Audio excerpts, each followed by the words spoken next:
Now is the time to use your power and vote on the issues you care about most. So what are you waiting for? Take 5 minutes to make your plan to vote early now at whenweallvote.org. Again, make your plan to vote early at whenweallvote.org. Your voice is too important to sit this election out. Sponsored by Civic Nation. From the Ingalls Studios, this is ESPN Asheville, WPEK, W225CJ Fairview, WMXF Waynesville, and iHeart Radio Station. Now, your chance to win $1,000. Just enter this nationwide keyword on our website, bank. That's bank. Enter it now.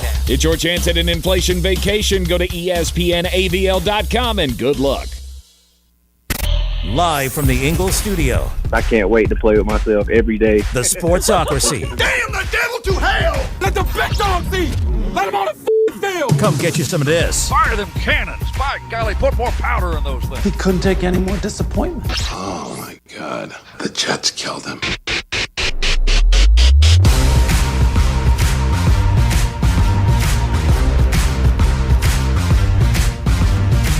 And welcome into the Sportsocracy here on ESPN Asheville 92.9. So well. I got the last one on the YouTube stream. I was hoping so. If you're watching this on YouTube, you know what happened the 30 seconds directly before that mic turned on and why it couldn't happen once it did. Oh, I cannot stand him, Sam I am. And I have had just about enough of his stupid frumpy face down at $1 Place. Go ahead. That son of a biscuit eater. I swear. Wow. You went full suburban dad on that one. I mean, I got to keep it clean. Got to keep it clean. Welcome in. Did you toothbrush your New Balances last night, people?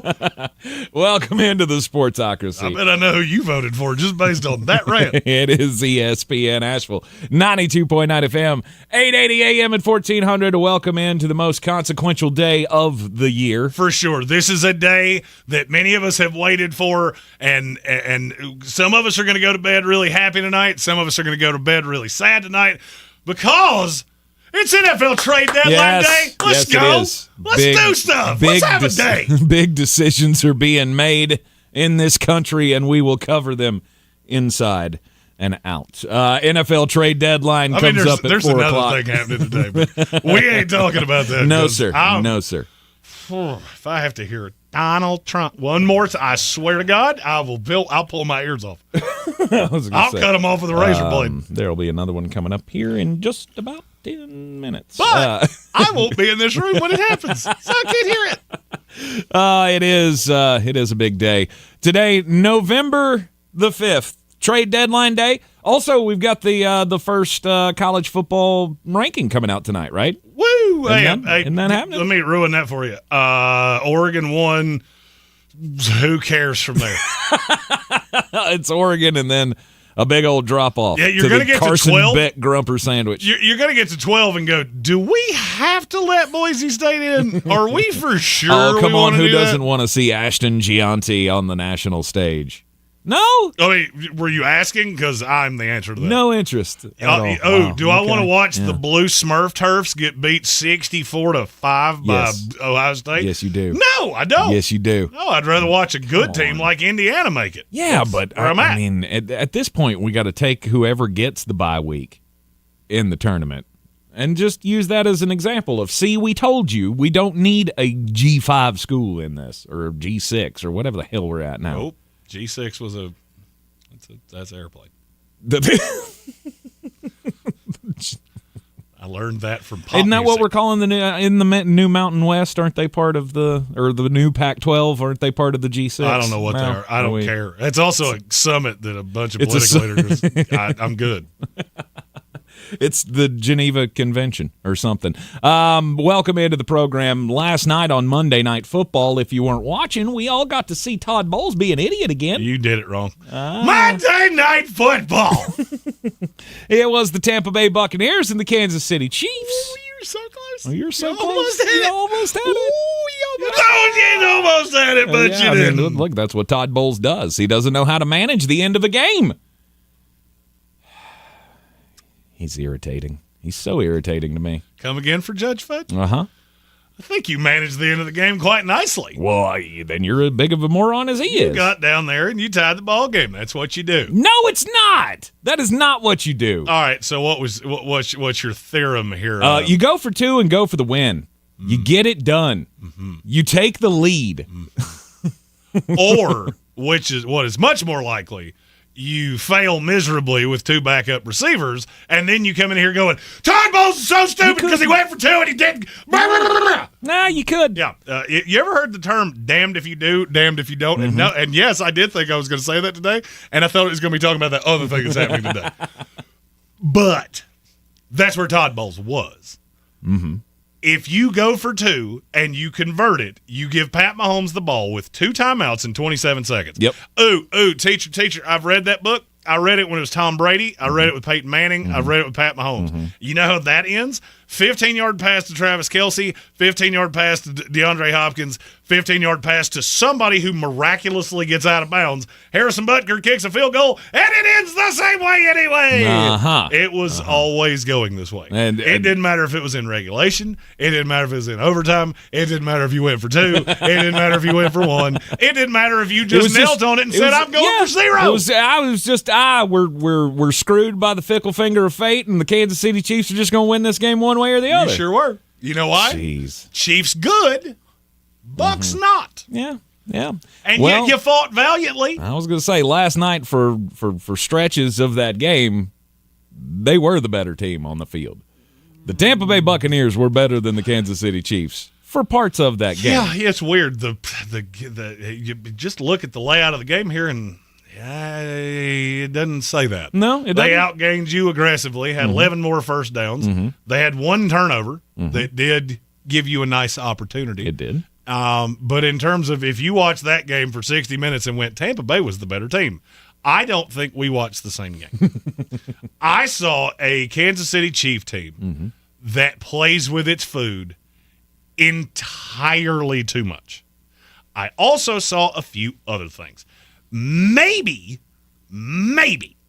I undervalued the impact that one DeAndre Nathaniel Hopkins III could have on the Kansas City Chiefs.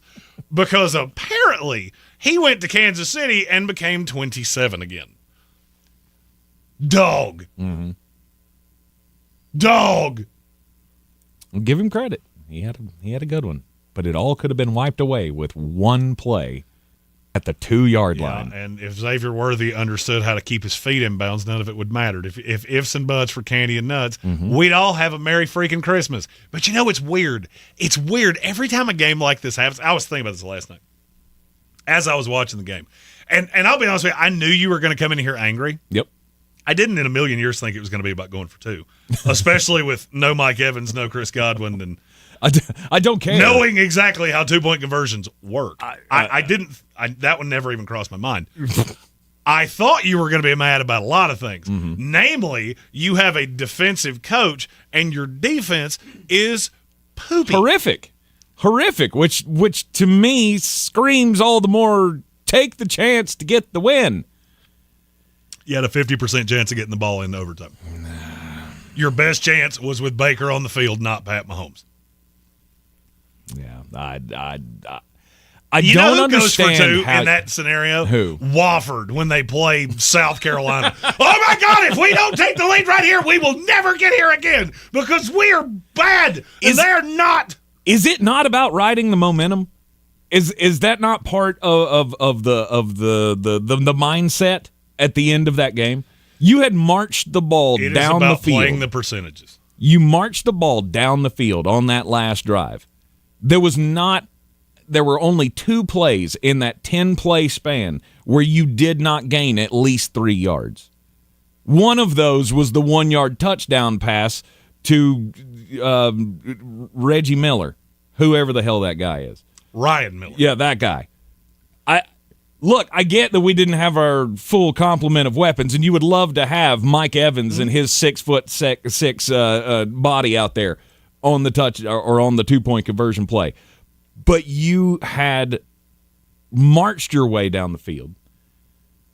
multiple. I mean, that drive went 14 yards, 18 yards, 9 yards, 8 yards, 3 yards, 19 yards. You got down to the 1 yard line where Raheem Jarrett called a 19-yard pass. You get down to the 1 yard line and he called a timeout with 33 seconds left. That was number one. Yeah. Okay. You left a lot of time on the clock because if we're gonna punch this in, if we're gonna win, you don't want to give Patrick Mahomes 27 seconds left. That I thought you would be irritated about. I would totally understand. I am, but then you went and you got the touchdown, and now you have the opportunity to take the lead. Because you know if Patrick Mahomes gets the ball back in overtime, he's got unlimited seconds. Yes, but where you're undervaluing this, and maybe it comes from 20 years of my nightmares being haunted by your former quarterback doing this, 27 seconds is plenty of time. Precisely. But these things work in tandem. The calling the timeout with 33 seconds left rather than getting up there and bleeding some more time off the clock was a major, major problem. I agree. That's the reason we've been arguing about this for an hour. The stupid move wasn't not going for two. The stupid move was calling the timeout with 30 seconds left. That guaranteed I have to kick the PAT because, all right, let's take the way this would go. You're tied. Pat Mahomes has a bulky knee because he did something that looked like, shoe buddy, this is not going to be good. And then all of a sudden, he just ran it off. He threw some dirt on it. He's fine. But you knew they weren't going to risk him throwing an interception. So they were going to be very safe and play for overtime, which means you have a 50-50 shot. When they got the ball, yeah, that's bad. But you still could have kept them out of the end zone. You could have kept them out of the end zone. You didn't. And that, to me, last night, a lot of things went the way of the Tampa Bay Buccaneers, and it wasn't enough for you to beat a good team because you're not a good team. No. You have to get a whole bucket full of lucky just to have a shot to win a game in the rain as time expires. It is what it is. But you take it. You take the opportunity to win when it's there. I can't see this issue of not having the killer instinct or whatever the hell you want to call it. When, 2 games ago? You were trying to do the unthinkable and come back from a 30-point deficit in the fourth quarter, and you lost us Chris Godwin for the season. It all boils back down to Todd Bowles is an idiot, and he needs to be fired. You get no aversion from me there. Never in our lifetimes, never in the history of the world has Jeremy Green ever been more right about anything. That when he found out that my team had Todd Bowles on the coaching staff, not when he was a head coach, not before he got promoted to being a head coach, that you are going to hate this guy with every fiber of your being. Look at the emblem on my jacket here. I had this fella on he was our head coach, and I hated him with the fire of 1,000 suns. And you know what? You're right. You're right. I can admit it. He's damned if he does and damned if he doesn't. If he succeeded, there you go. Todd Bowles is not Todd Bowles anymore. We just showed a little gumption and actually some smarts, and we won a football game. And then you would lose to the Carolina Panthers in 2 weeks. His defense showed up in the end, and we were able to force – because I've seen that happen too. I've seen Patrick Mahomes – I think it was against Tampa Bay at one point where he had a minute left on the clock and only needed one score and couldn't get it done. Throws, just 3 and out, couldn't do it. I've seen him do that before. I felt like this was an absolute gutless move. It was bad clock management at the end of the game.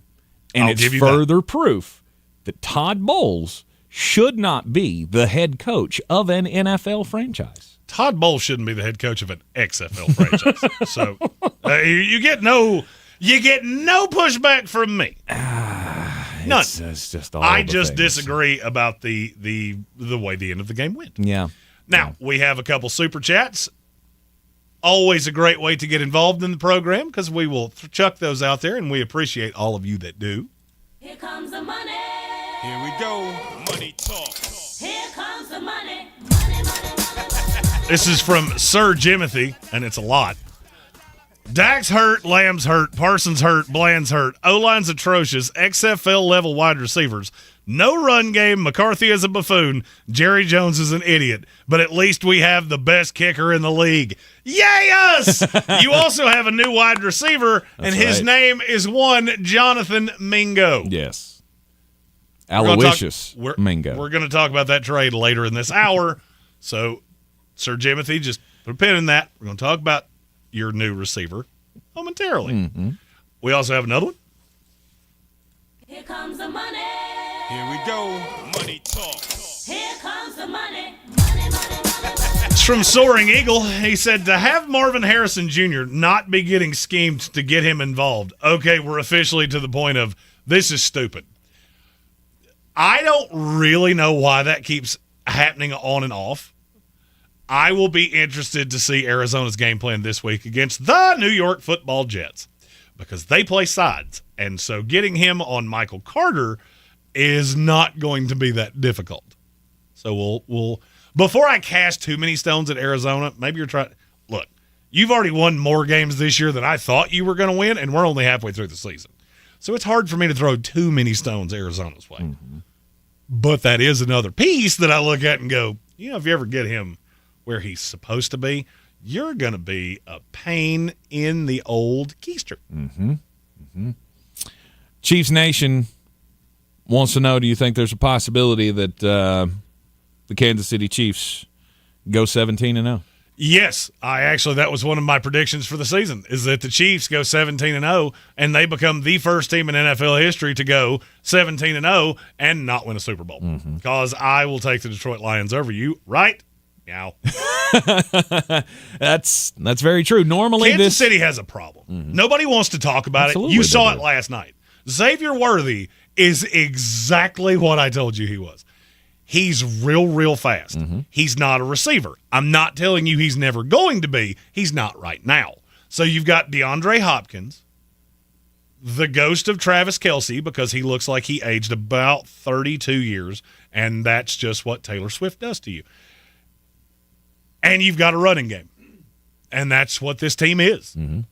When they have a night like last night where the defense let you down outside of Brian Cook, who looked like him and his girlfriend got into a very angry fight before this game, and he wanted to take it out on any person he hit because, good Lord Almighty, it felt like he was trying to put somebody in the hospital. Other than that, the defense was straight up bad. And you can't win that way. Kansas City is now predicated on a quarterback that does not make mistakes, doesn't necessarily do the 400-yard things, but you run it well, the defense is good, and you get somebody to step up every week. That's how Kansas City wins. And so far you've done it 9 times. Yep. Or 8 times. I don't remember which one they are. There is a possibility that they go 17-0. I don't think they're going to. I don't see I don't see a game on their schedule that I can say I can predict that team to beat them. Not saying it won't happen. It's unpredictable. That's the thing about Kansas City losses. They're always unpredictable. If they come out and get beat 24-10 against the Denver Broncos this week, it'll be right in line with everything they've ever done. I'm going to go out on a limb and say that's not going to happen. They did it last year. I know they did. Denver got them last year. I think the Raiders got them the year before. It's always something that you never the Houston Texans got them 3 years ago? That was like their second win of the season. This team is. It would be on brand. I get it. I get what you're saying. I'm just saying I can't project. No. You can, that's what I'm saying. It's so unpredictable. You can't project them to lose any game. You look at their schedule and you go, they should beat all of those teams. No doubt about it. 17-0. But that ain't the game. That ain't the way the game works. And last night, I think that's the thing I'm more mad about. Is that we could have saw them lose last night, but we didn't. Because somehow, some way, Patrick Mahomes is going to find a way. Somehow, Andy Reid will find a way. Andy Reid, after the press conference, after the game at his press conference, they asked him, "Were you surprised that Todd Bowles didn't go for it on 4th down?" And he's like, "Nah, I'm just glad he didn't." Because you just gave the game right back at him. It's so frustrating. Yeah, you were losing either way. No, we weren't. Andy Reid can't say that. I can. No. You were losing that game either way. No. As evidenced by my profile with DraftKings Sportsbook, which had about 11 Kansas City Chiefs live. He just Chiefs kept money on line. betting it. Chiefs money line. Chiefs money line. Do it again. 7. I wish to God Baker Mayfield would have broke your heart last night. Yeah, but he didn't. And he didn't. Baker Mayfield is a lot like he's like that little he's a little scrappy kid. One of these days I'm gonna get bigger, yo. I'm gonna punch you in the nose. Boop, but you're not. And why do you keep hitting yourself? Why do you keep hitting yourself? Because I'm bigger than you. Should have had the chance to. And he never did get the chance to, which really pisses me off. But that's the way it goes. Oopsie poopsie. Stuff happens. That game went exactly how I told you it was going to. Mm-hmm. That 9-point spread, dumb. Yep. It's going to be close, and Tampa Bay is going to at the end. And they did. And they did. I'm not shocked. And they did. 4 o'clock today is the NFL trade deadline. We'll, do we have a trade bell for today? We need a trade bell. A trade bell? This bell? No.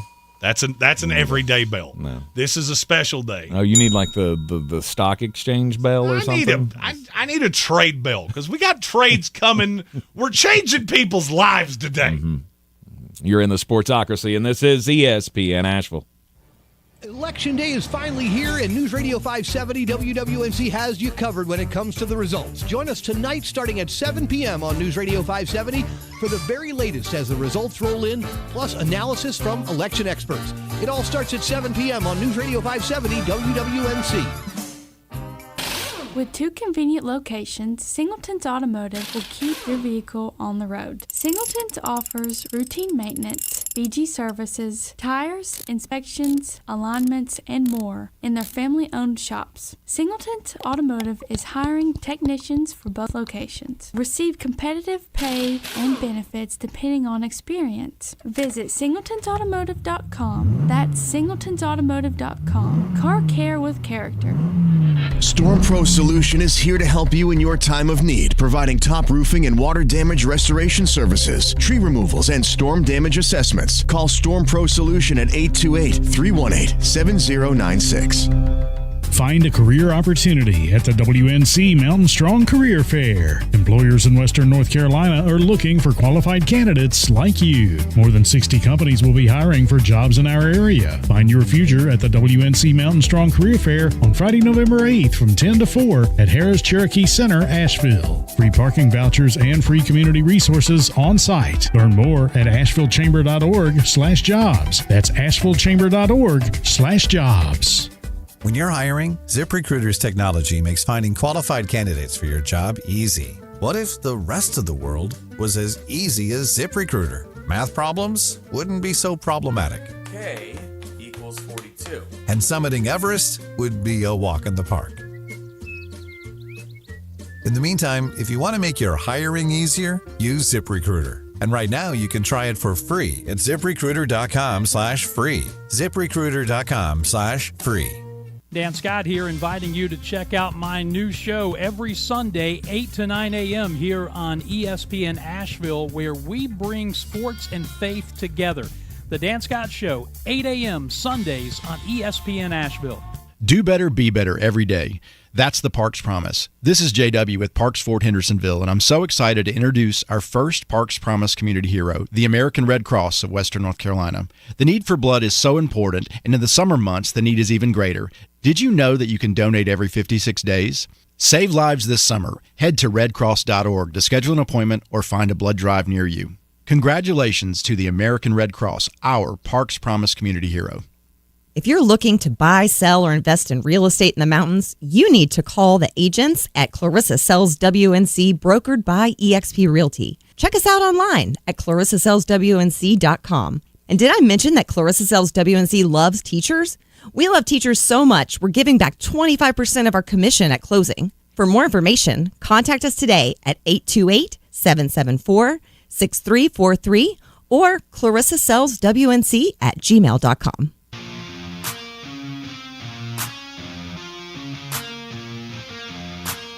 The Sportsocracy. That is some good, clean family fun there, eh, Cott?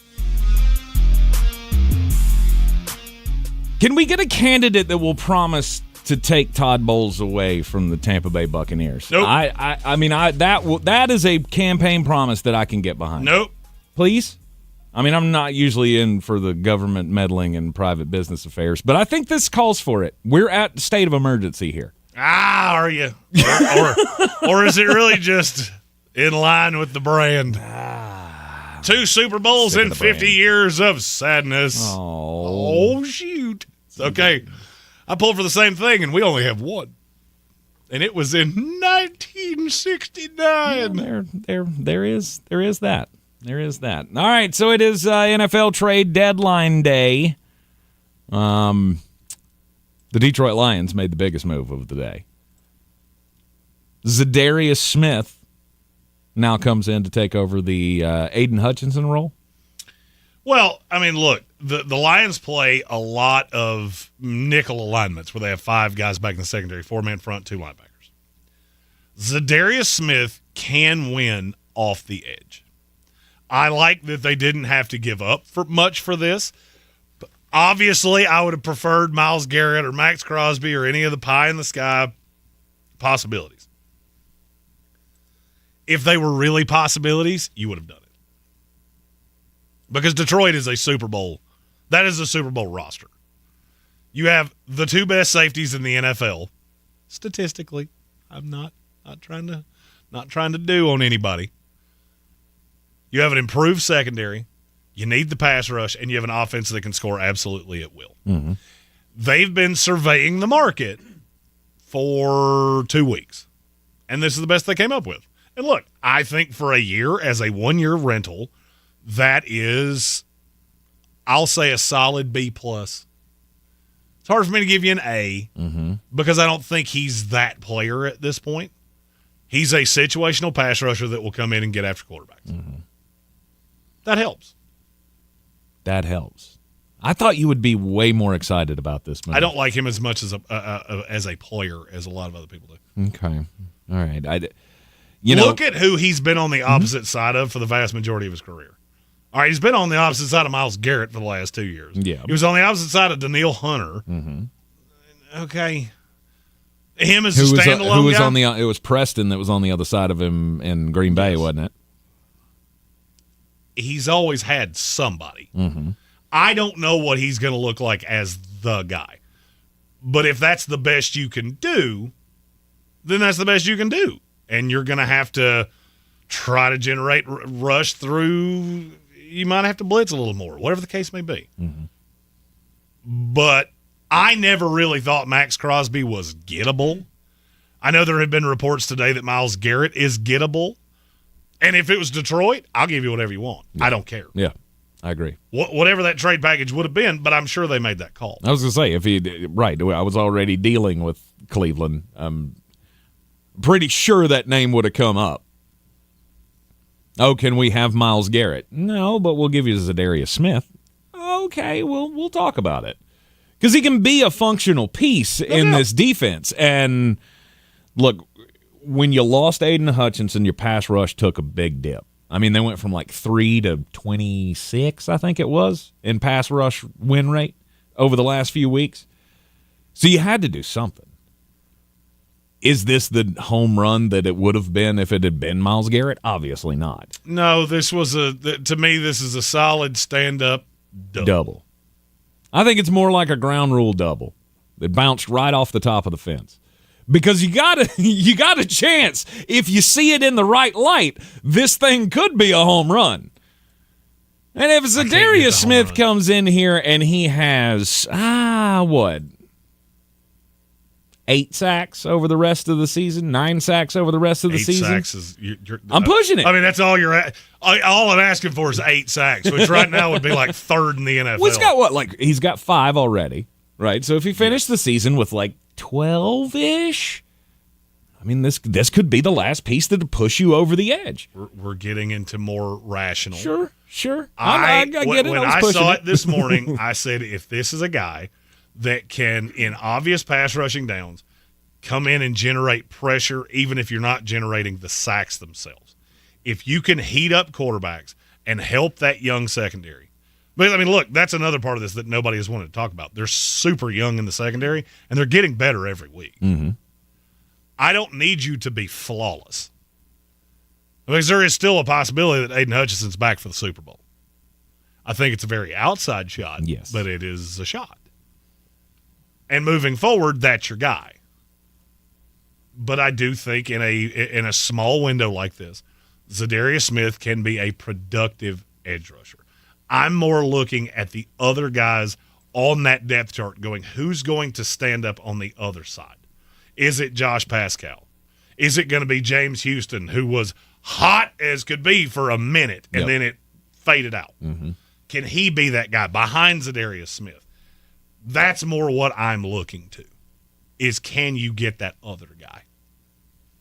But it's a good move for Detroit. And do they have room to make another move? Do they throw another body at this? Since they didn't get the home run hitter, do they throw another body at it? I have thought that was possible. The good thing about Detroit is that you score so often that you get people in very obvious passing downs. Mm-hmm. And it's easier to defend a team when you don't have that element of, they could sneak a draw in here or sneak an off tackle. It also helps that you have a Lee McNeil and T.J. Reader in the middle of that defense. Mm-hmm. All of these things kind of work together. I also look at the linebackers and go, hey, if one of you could generate just a smidge of pass rush, that would be great. Mm-hmm. That was Jack Campbell. That's the one I'm looking for. You're in the Sportsocracy. This is ESPN Asheville. When we come back, we'll get just a bit outside. This is your Exergen Temporal Scanner weather forecast on ESPN Asheville. Rain chances stay with us and some spotty light rain over the next several days, but no heavy rainfall. A couple of tenths of an inch possible. Don't see a flood threat at all. As we get into the afternoon on this election day, there may be some spotty light rain. I think most of it's just cloudy and breezy. Mid-60s. Tonight we drop back only into the upper 50s with a chance of some rain showers. Wednesday, some patchy fog. Maybe a few showers, especially in the afternoon, otherwise partly sunny and 75. Chance of showers Thursday, 73. And then I'm going to look ahead toward the weekend because we may have some tropical moisture pulled north from Raphael. But right now, it looks like a weakening system, and at this point, doesn't look like heavy rain. I'm meteorologist Ray Stejik from the Weather Channel. This report is sponsored by Robert Half. 9 out of 10 hiring managers are having difficulty hiring. Robert Half is here to help. Their recruiting professionals utilize their award-winning AI to connect businesses with highly skilled talent. At Robert Half, they know talent. Visit roberthalf.com/talent today. iHeartRadio has the 2024 presidential election covered with Decision 2024. Listen for real-time results and updates as the votes come in. From key races to national trends, our team will cover it all. Tonight, stay informed and stay connected on the go with your free iHeartRadio app. Just search election to listen to iHeart's 24/7 news channel. A people-first presidency. Make America great again. Decision 2024 on iHeartRadio. What if you could hear your favorite song for the first time again? Introducing the all-new reimagined Nissan Kicks with an available Bose Personal Plus sound system that uses speakers in the headrest to create a 360-degree listening experience. You've never heard anything like this. Reimagine your music and your drive. Experience the all-new reimagined Nissan Kicks for yourself at nissanusa.com today. Available feature. Bose is a registered trademark of the Bose Corporation. Cullowhee is the place to be on Saturday, November 2nd, as WCU football takes on Chattanooga for homecoming. Come cheer on the Catamounts in what is the 50th anniversary of E.J. Whitmire Stadium as WCU takes the Mocs in a SoCon showdown. Advanced ticket sales start at just $16 for adults and $11 for kids. Kickoff is at 2:30 p.m. on the beautiful campus of Western Carolina University. For tickets, visit CatamountSports.com or call 800-34-GO-WCU. Go Cats! Sandstone Health and Rehabilitation is known for compassionate care for all across its 18 North Carolina locations. Whether your loved one needs short-term rehabilitation or long-term care, our exceptional staff and comprehensive services are here to support their recovery or ongoing needs. Election Day is finally here, and News Radio 570 WWNC has you covered when it comes to the results. Join us tonight starting at 7 p.m. on News Radio 570 for the very latest as the results roll in, plus analysis from election experts. It all starts at 7 p.m. on News Radio 570 WWNC. Do better, be better every day. That's the Parks Promise. Our mission, to improve lives with every interaction. This is JW, General Manager at Parks Ford Hendersonville. Experience the Parks Promise today at parksfordhendersonville.com. That's parksfordhendersonville.com. This is where it starts. Where your story begins. This is the trail you blaze yourself. And step by step, you get stronger, faster, better. This is where it starts. How will you finish? Angles, we're with you every step of the way. Boy, you must be outside your mind. The Sportsocracy. Just a bit outside. He tried the corner and missed. We are back in the Sportsocracy on ESPN Asheville this trade deadline Tuesday. It's the most important thing happening no in the doubt. world right now. I mean, this is what everyone in America is talking about right now. You turn on any radio station in America, they're talking NFL trade deadline This right now. is what they're talking about. And it's time to get just a bit outside. You knew it was going to happen. You knew ESPN was going to make him apologize. Jason Kelce, last night, opening up the Monday night countdown program with the apology so he was at the Penn State-Ohio State game, and if you didn't see the video, there was a group of students, young college guys, that were following him around. Idiots. You call them what they absolutely. are. Idiots. Absolute idiots. Trying to get a reaction out of him for something. One guy was like, there's several different camera angles that you could see. One guy's like following him, trying to dab him up, and then there's another guy back here just kind of hollering stuff. And then one of the guys says something about his brother being a slur for dating Taylor Swift. And Jason turns around at that point, grabs the phone out of the kid's hand, Gronk spikes it on the ground, and then repeated the word at the kid of, who's that thing now. I wish he'd done it with the kid. Yeah. I really did. I wish he'd have just picked him up and gone, Gronk smash! Wow! Well, way, you want to talk about teaching America a lesson? Because we have a whole look. I will tell you, Tank. You can't speak to this quite the same level I can. Mm-hmm. We do have a whole generation of dumbmen that have been protected for many moons, and they love to come up to people that look like Jason Kelce or myself and go, yep, like a little Pomeranian. And nobody has ever just gone, Pat McAfee. And sometimes you have to. He definitely would have gone to prison for that. Would he though? Yeah. Or would they have seen the video and gone, I get it? No, because if they had seen it and went, I get it, ESPN would have made him apologize for it last night. His apology was that he answered hate with hate, and that was not productive. And I agree, it's not productive. But why can you not just look in the camera and go, and say what you mean? I'm sorry someone else was recording that. Because I'm not sorry that I did it. Because you, sir, are a schmuck. And I responded in kind. Yeah. Which, you should always turn the other cheek, try to rise above, be the better man. Sometimes it's tough to be the better man. And sometimes punks need to have their phones spiked in the middle of traffic. Can't find a better man. Yeah, he'll never do it again. Look, I guarantee you that kid will never follow a guy Jason Kelce size and use that word again. No. You do that to not people that, made their living manhandling people. It's probably a good idea. And I give the same. I have been so lucky doing this show that everybody that has ever come up to me could not have been nicer. But if you ever decide you want to walk up to me in that regard, just understand I'm not going to say I'm sorry.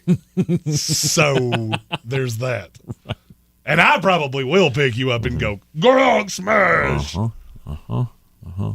I see. Because if I'm in public, there are libations involved, and I take well to certain things. I see very little wrong with what he did. Nope, I can't figure out what he's apologizing for. Well, I mean, it's the only way he was going to keep his job. Fire me. You could apologize for this, or we could fire you. Fire me. NFL Network will be on line 2 in about 13 seconds, so I think I'll be fine. My story comes from Green Bay, Wisconsin, and Matt LaFleur. He's got a problem with the media. He's very annoyed that they keep bringing up the fact that his quarterback is throwing interceptions at an alarmingly high rate. I'll read the quote.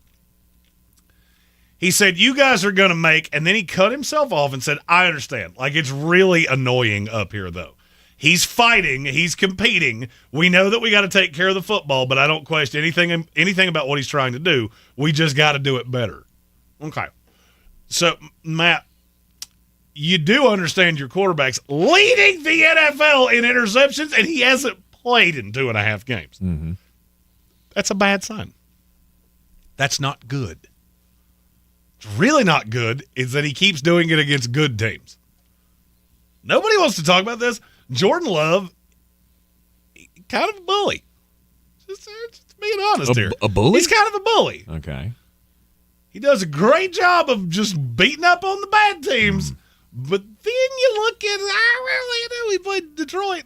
He sucked. Played Philadelphia. Sucked.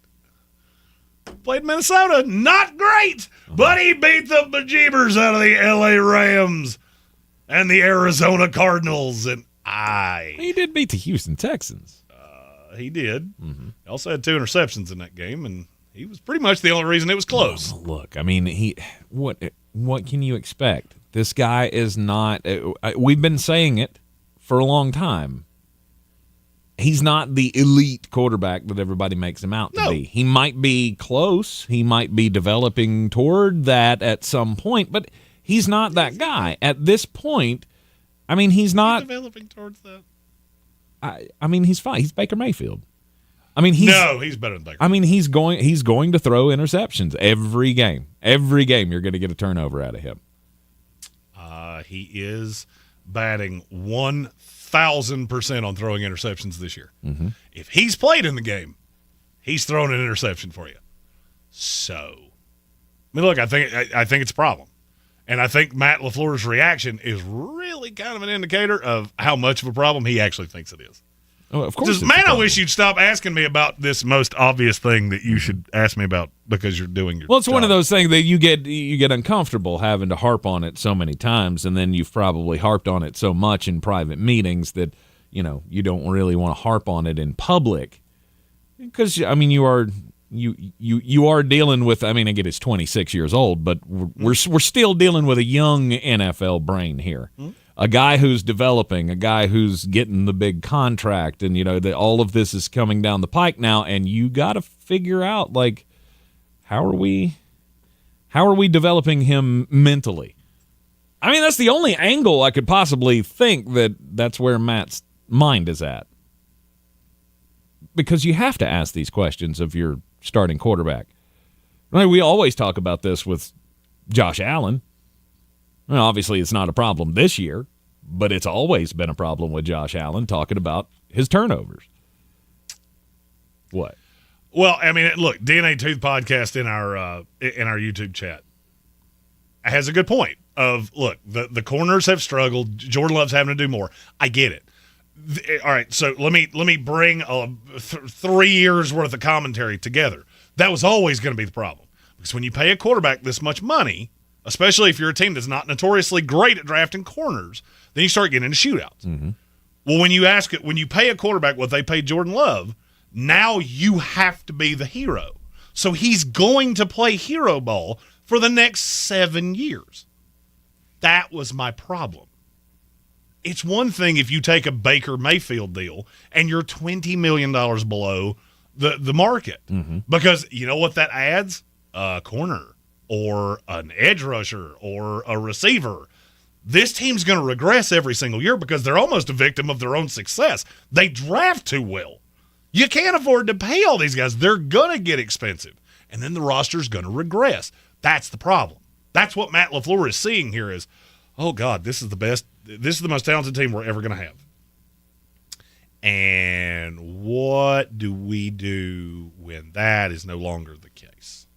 And that is what would scare me if I was a Green Bay Packer fan. We have breaking news. Who's going to break the news? Who's going to break the news? Who's going to break the news? Who's going to break the news? The trade is not done.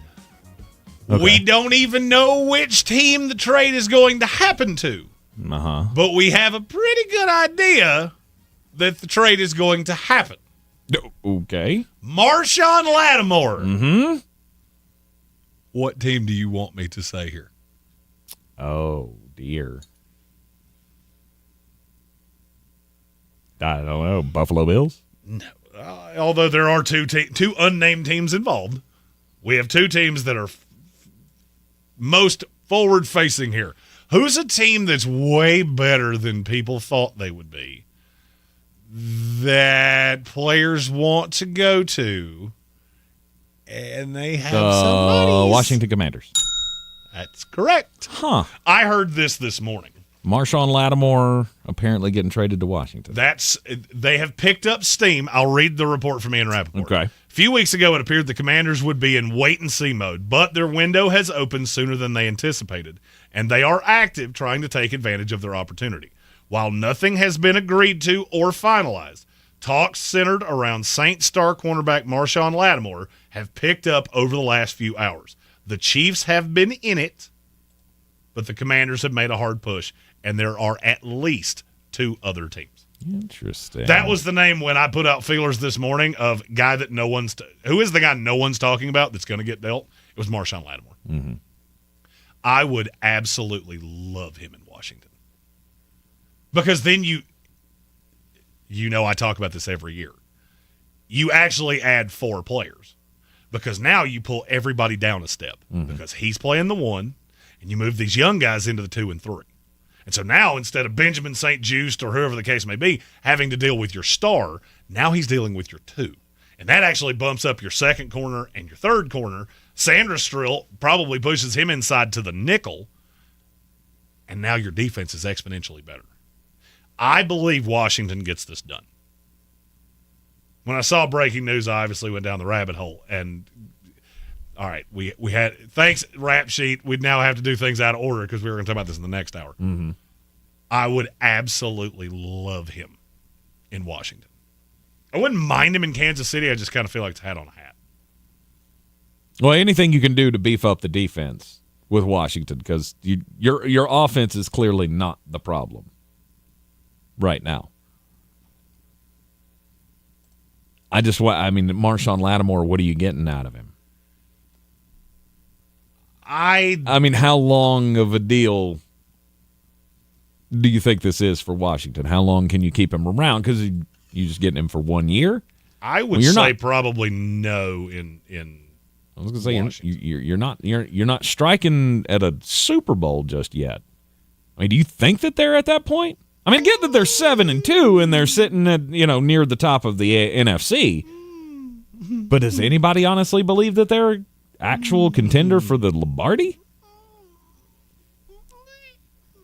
I figure if I just keep making noises, I don't want to say yes. Yeah, but it depends.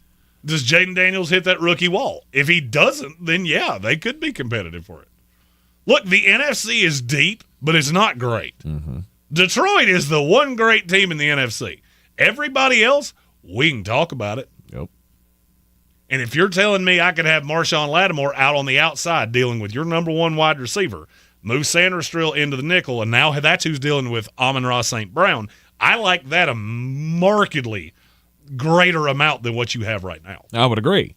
I'm not saying it's a bad move. I'm not saying that this is – I mean, this does make that defense better if it comes to fruition. How old is Marshawn Lattimore?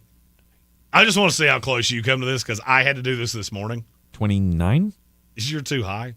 28? He's 28. Okay. It feels like he's been in this league for about 46 years. He's haunted Mike Evans' nightmares since they were 6 years old. Hey, it would be great. It would be great for your Bucks.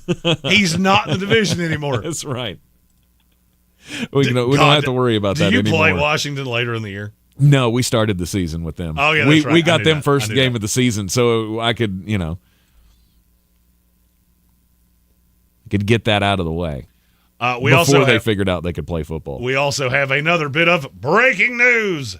This is why we needed the horn. Who's gonna break the news? Who's gonna break the news? Who's gonna break the news? Who's gonna break the news? It's been speculated about a lot. DK Metcalf will not be traded by the Seattle Seahawks. Oh, shoot. I don't think he's long for Seattle, though. That's a name I've heard a lot in the last few days. There is a big disconnect between this coaching staff and him. Mm-hmm. He's a bit of a head case. He always has been. Of course he is. He's always been a bit of a head case. Yeah. Everybody made a big deal when he got drafted of teams were bypassing him, and it was they're not looking at the height, weight, speed. No, they were. He's not a fun person to deal with. Mm-mm. How many times has he gotten into fights on the sidelines? Gotten ejected out of games. Right. You wound up losing. Right. Throwing punches because he can't keep his cool.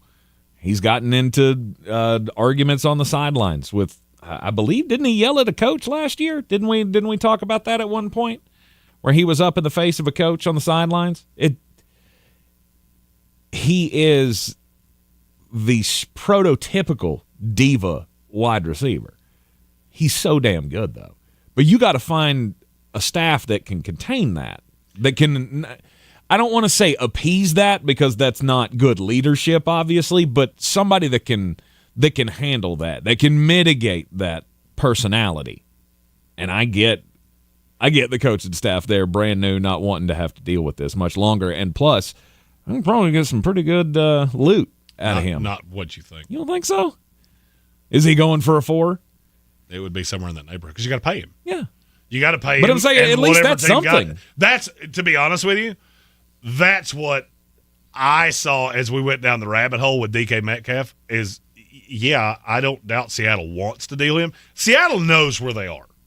I actually, and I know I've been hard on Seattle, and I've been hard on Seattle fans. I haven't really, it's not that I'm aiming it at you. It's that I'm hearing things that just fly completely in the face of what your fan base thinks. They know where they are. They know at best we slide in backwards into a 7 seed and get annihilated. They know there's an overhaul coming. They feel like Jackson Smith and Jigba is the one moving forward. And if they could have gotten what they wanted out of DK Metcalf, they would have. A, they were late to the party because you've already had 5 wide receivers traded in the last handful of weeks. B, he's not worth what you think he is because we all know he's a head case. He's an expensive head case.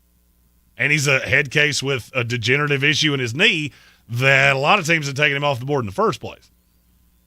That is one thing that I have to remind people of every single year when we do this trade deadline show. These teams don't forget the guys that they didn't draft. There were teams that loved DK Metcalf. I'm sure they've called. They don't like what they hear on the other end of the line. Jonathan Mingo just went for a 4. There's a reason for that. He's young, he's cheap, and people think that the Carolina Panthers have absolutely misused him. We're going to talk about that after the break. You're in the Sportsocracy, and this is ESPN Asheville, 92.9 FM, 880 AM, and 1400. And as we continue to look through the trade deadline deals that could happen, the ones that have already happened, just to clarify, I don't know if this was a new comment. DK Metcalf did not get traded. The news traded. was that he's not getting traded from the Seattle Seahawks. Za'darius Smith going from the Cleveland Browns to the Detroit Lions. That was a 4th-round pickup, I believe it was, wasn't it? 5th round. It was less than that. It was a 5th and a 6th. 5th and a 6th. Then they got a 6th back. Yes. They get a 6th in 2026. They gave up a 5 and a 6 in 25. Mm-hmm. Mm-hmm. We'll keep an eye on all of the deals before the 4 o'clock trade deadline here in the Sportsocracy on ESPN Asheville. Find a career opportunity at the WNC Mountain Strong Career Fair. Employers in Western North Carolina are looking for qualified candidates like you. More than 60 companies will be hiring for jobs in our area. Find your future at the WNC Mountain Strong Career Fair on Friday, November 8th from 10 to 4 at Harris Cherokee Center, Asheville. Free parking vouchers and free community resources on site. Learn more at ashevillechamber.org/jobs. That's ashevillechamber.org/jobs. To all you tool people out there, has Harbor Freight got a deal for you? Big savings every single day this November. Because we know that right now, when the price of everything only seems to go up, you need a place where prices stay low. So shop in-store or online for quality tools you can trust at prices you'll love every day. Whatever you do, do it for less at Harbor Freight. The Salvation Army of Asheville needs your help to spread love beyond Christmas. Volunteer a few hours to ring bells and raise funds for those that need them now more than ever. It's easy. Sign up at registertoring.com. Let's make a difference this holiday season that will support our community year-round. Life is complicated. Your health insurance shouldn't be. That's why CareSource offers specialized marketplace health plans built specifically for your health challenges. Now our benefits are better than ever before. We even have plans for our members with chronic conditions like diabetes and heart disease. You'll get your own care manager too. Affordable health coverage, strong network, one-on-one support. CareSource Marketplace Health Plans. We got you. Learn more at caresource.com/marketplace. CareSource North Carolina Company. At Ingles, whether we're celebrating Friday night rivals, televising college basketball games, bringing the Fan Fest to semi-pro soccer, or taking you out to the ball game at your minor league park, it's all in the bag. Ingles, low prices, love the savings. Need batteries? Don't overpay at big box stores. Shop locally owned Rainy Battery for the lowest prices on all your battery needs. From watch to heavy equipment batteries, Rainy Battery has you covered. Boats, RVs, cars, trucks, golf carts, and so much more. Get brands you know and trust like AC Delco, Motorcraft for the lowest prices, plus custom battery cables made in-house. Go to rainybattery.com or stop in today for a quote. That's rainybattery.com. Showtime Sports and Mountain Graphics have teamed up under new ownership by an Asheville native to better serve our community with the finest custom apparel and unique branded items at the best price. Showtime Sports and Mountain Graphics can customize whatever you, your team, business, or local group may need through high-quality screen printing, embroidery, and laser engraving right here in Asheville. Free personal delivery within Buncombe County and a reduced delivery fee anywhere in Western North Carolina. Visit ShowtimeSportsAVL.com and MountainGraphicsAVL.com. Your one-stop custom apparel shops. If you're looking to buy, sell, or invest in real estate in the mountains, you need to call the agents at Clarissa Sells WNC, brokered by eXp Realty. Check us out online at ClarissaSellsWNC.com. Download our free app on Google Play or the App Store. Type in Asheville Home Search. You'll be able to connect with our team and see all the available homes for sale in our area. For more information, contact us today at 828-774-6343 or ClarissaSellsWNC@gmail.com. This is your Exergen Temporal Scanner weather forecast on ESPN Asheville. Rain chances stay with us and some spotty light rain over the next several days, but no heavy rainfall. A couple of tenths of an inch possible. Don't see a flood threat at all. As we get into the afternoon on this election day, there may be some spotty light rain. I think most of it's just cloudy and breezy. Mid-60s. Tonight we drop back only into the upper 50s with a chance of some rain showers. Wednesday, some patchy fog. Maybe a few showers, especially in the afternoon. Otherwise, partly sunny and 75.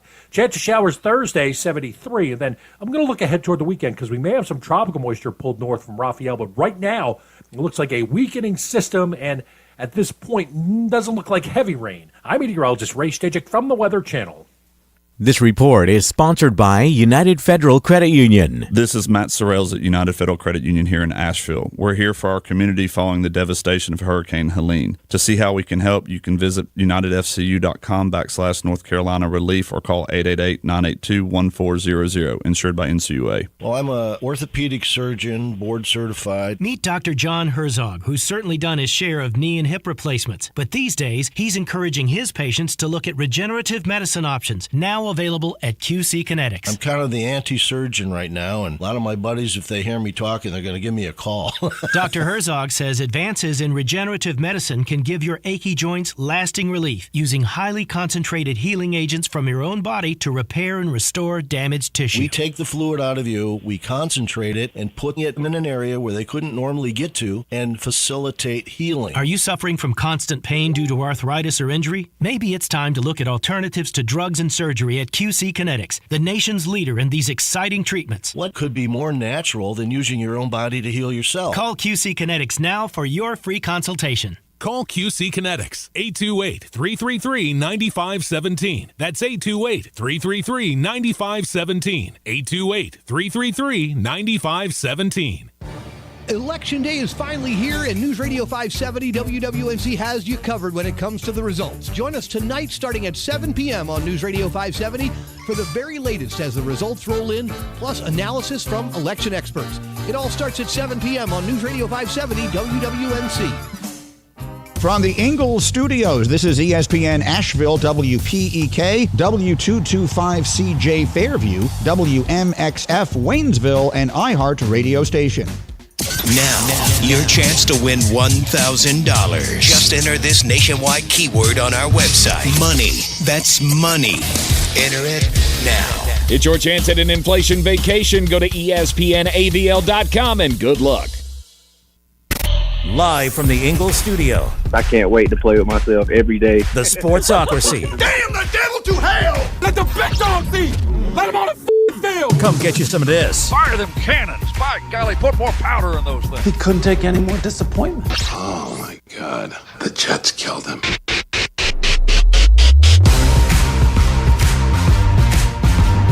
It is ESPN Asheville, 92.9 FM, 880 AM, and 1400 on this NFL trade deadline day.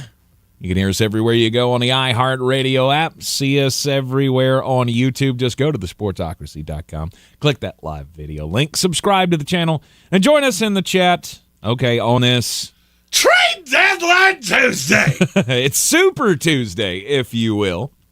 No. We're not doing that. No. You do that tonight. You do that nonsense down the hall with your little friend, the gnome. Yes. We'll have all of your live election coverage tonight starting at 7 o'clock. I asked to be involved. I was roundly told no. So on News Radio 570 WWNC. I said I would happily bring my own take on political coverage, and Mark Sterling couldn't say no fast enough. Well, I mean, look, we love you, brother, and we mean it. However, I just don't know that that's might not be the best look. Yeah, well, guess what? I have my own show. It's all rigged, and the birds are doing it.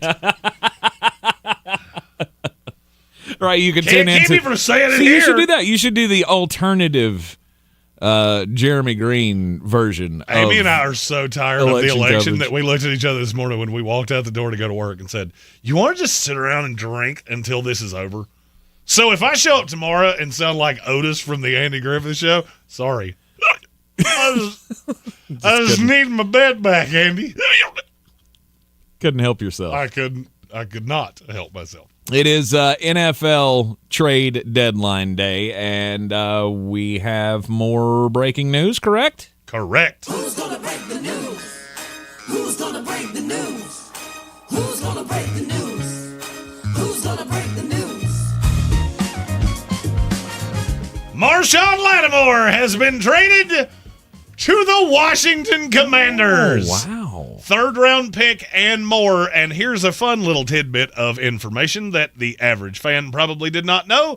The Saints reworked Marshawn Lattimore's contract earlier this year, so he's on a minimum veteran deal for the rest of the year. Really? Good move by Washington. Nice. I really like what that does for this team because, look, they didn't have a one. Mm-hmm. I mean, we've seen how bad they have struggled with number one receivers at times this year. Now you add a guy in Marshawn Lattimore that pushes everybody else down. So you get Juiced, probably playing on the opposite side, Sanders Drill in the slot, which is what he played a lot of at Michigan. Mm-hmm. He's very aggressive. And you look at the teams they're going to have to go through. Who plays out of slot for these teams? A.J. Brown, Davante Smith. They kind of buoy between the two.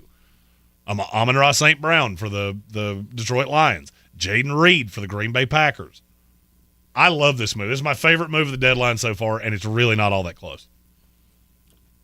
Is it a more influential move than Za'Darius Smith? Yes. It's a better player. It's a better player. Mm-hmm. You got lucky that there was a team that now the Saints, I feel like at this point, are throwing up the white flag. They're telling you where they are. As they should.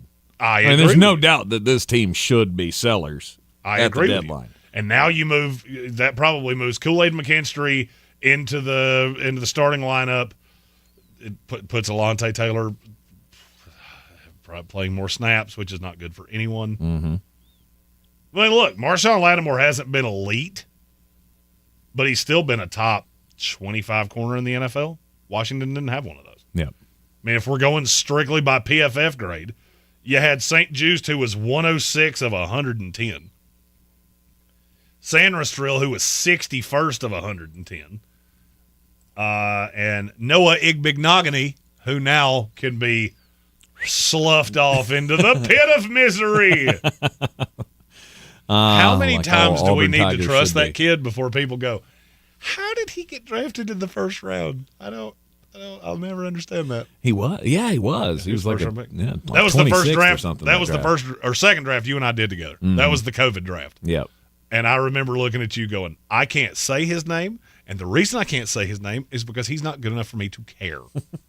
And then it was our good friend Chris Womack who gave us the proper pronunciation of his name because he covered him in high school. That was the only reason that we knew it was Igbignogany rather than I think we called him like Ibenajay for a while. A lot of people called him that. I called him Igbignogany or something like that. Mm-hmm. You know why? Because that's how it's spelled. You want me to say your name right? Spell it right! Spell it right. So the Washington Commanders making the move to stay atop the NFC East. There's not another team in that division that looks like they're in their class right now. And I'm saying that despite the fact that the Philadelphia Eagles are 6-2, just a half a game behind them in the standings. That has got to be the biggest surprise of the season for me. Calvin with a good point in our YouTube chat. Alontae Taylor, now they could put him on the outside as opposed to the slot, and that could be beneficial. That's a good point. Mm-hmm. That's points for Calvin. Yep. I mean that kid's he's a pretty good headhunter. He's a very athletic, I was going to say talented. Talented is not where I want to go. He is very athletically gifted. Okay, he's still figuring out how to play the position. Mm-hmm. All right, so Marshawn Lattimore, a 4-time Pro Bowler, going to the Washington Commanders. Will there be another move coming? I do love how that happens every single time. What? A rap sheet or Shefty or one of those guys puts out we're getting close, 4 minutes later. Done. And it's done. Yeah, you know why? Because I said it. And Washington freaked out and went, there's other teams talking to him. Do it now. You call them and say we will give them whatever they want. It's fine. It's a great trade. Yep. So far, my favorite of the deadline, and that includes Davante Adams. I think that is a super impactful move. Mm-hmm. I mean, it definitely has wide-ranging effects for that defense, as you said, pushing everybody else down in the depth chart. It was the number one thing you were missing. Move. Absolutely. You didn't have a corner that could deal with number one wide receivers. Yeah. So even if that – all right, so just think of it this way. Even if that increases your time to the pass by 0.2 of a second, the line has talent with Payne and Johnny Newton and Dorrance Armstrong and Dante Fowler. Those guys have all been good-ish. Mm-hmm. The problem is the secondary behind them has been so bad that it doesn't really matter how quickly they're getting home. Marshawn Lattimore helps that. Then you look at the linebackers. I love this move. I love this move. And I love that Washington is looking at their opportunity here and going to get a player that's not just a one-year rental because he will be there for a couple years. Mm-hmm. And this is going to help out going down the stretch of the season. I mean, I was just looking at the schedule. I mean, obviously it helps you out against Philadelphia. And also think of it this way. And I told Tank in the break, when I told him the trade was done, he said, "What do you think the compensation is?" And I said, "Well, I'll bet you it's a third-round draft pick because they have 2 of those." To which he said, "Why do they have 2 third-round picks?" Because Philadelphia gave him a third for Jahan Dotson. I would not expect that he would be worth that. Jahan Dotson? Yeah. Would you like to – let's play a fun game of guess the stat line. Jahan Dotson's played in 8 of 9 Eagle games this year. Okay.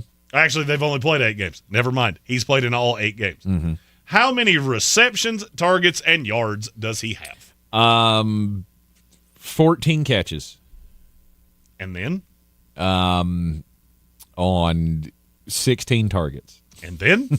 And for 102 yards and no touchdowns. Too high on all 3 of them. Oh, shoot. 7 catches on 14 targets for 71 yards. Howie, I believe you might have missed it by that much. Just a tad. I was shocked. I like that move, too. I was shocked that the Panthers got a 4 out of Jonathan Mingo. Well, you shouldn't be. He's still a young guy. And I guess that's a perfect Tank Spencer segue into talking about the Jonathan Mingo deal. Right. To the Dallas Cowboys. Why? Why are we making this? But why are we buyers right now? That's my first question with Dallas. Well, because you got to look at what buyers means. Jonathan Mingo is 23 years old. Mm-hmm. He's a guy that I absolutely loved coming out. Mm-hmm. As I said, that's A.J. Brown if you got him on Temu. And now he slots in as the projected long-term 2 in Dallas. You gave up a 4 to get him. And look, these are the moves that I always laugh and go, how do you not see this? Mingo's still a super young guy that's super cheap for 2 more years. Yes, you gave up a 4th-round pick. Carolina, you get back a 4th-round pick for a guy that's not in your plans. Right. Xavier Legette and Jalen Coker are those are the receivers you're planning on rolling with. You'll probably add a veteran guy. Mingo wasn't really in the plan. He was drafted by a previous regime, and he didn't fit. This is beneficial for all parties. Now, why is he worth a 4? Because he's still young and he's still cheap, and there are a lot of people around this league that think he's going to go to Dallas and be pretty good. Mm-hmm. But they don't have a quarterback. This deal wasn't done for this year. No. Yeah, I mean, Jerry has to know. The movers and the shakers have to know where they're at right now. You don't have Dak Prescott for another 4 weeks at least. Right, they officially put him on the IR, so he's done for 4 weeks, regardless. CeeDee Lamb at this point, mothballs. Just I don't need you getting hurt. Well, I mean, you're not going to put him in mothballs because the season's not. It's not over per se because you could have that weird 4-game stretch of Cooper Rush where he goes 3-1, maybe, and now you're looking at this team going, oh, they're still going. We have seen him do it before, so maybe that can happen. However, I mean, that was a much more talented team around him. It was a more talented team around him, and that team wasn't playing the Eagles, the Commanders, and the Texans the next few weeks. It's not going to go your way. No. Look. So you made the – I mean, I get that, but I don't know. I was surprised that they were able to recoup a 4 out of Jonathan Mingo. I mean, he's a second-round pick that you haven't got anything out of. I think the kid might have scored, 1 touchdown, if that, since he's been in Carolina. So – nope. Still waiting for his first one. Really? 24 games, 55 receptions for 539 yards. Wow. I mean, he's still a talented guy. Yes, he is a talented guy. Look, and I say this every year, and people go, you're stupid. We shouldn't have done that. And sometimes the trades work out, sometimes they don't. For the Dallas Cowboys, basically what you just did is you got a second-round pick from 2 years ago. Mm-hmm. That's a guy they could have taken in the second round. They haven't had the ability to develop him at all. He's played for 3 play callers in 2 years. Mm-hmm. There's a great chance he goes to Dallas and becomes the receiver we all thought he was going to be. And that would make him a legit 2 in Dallas. That fixes a problem for the long haul cheaply. You take a boo-boo for the Panthers because he might have fit Frank Reich. I don't know. He was much better before he went on IR last year in that scheme than he's been in this one because he doesn't fit. They've got their own guys. Mm-hmm. This is a win-win. Carolina recoups a 4 for a 2. I got 2 years of a player. I get a pick back this year that's 2 rounds later. It's going to be a pretty high one, too. So I can add a player that fits this scheme, and this is what happens when you fire coaches every 3 years. Yeah. Is that you're going to have guys that are lost in translation. And don't be shocked if he goes to Dallas and he's pretty good. Yep.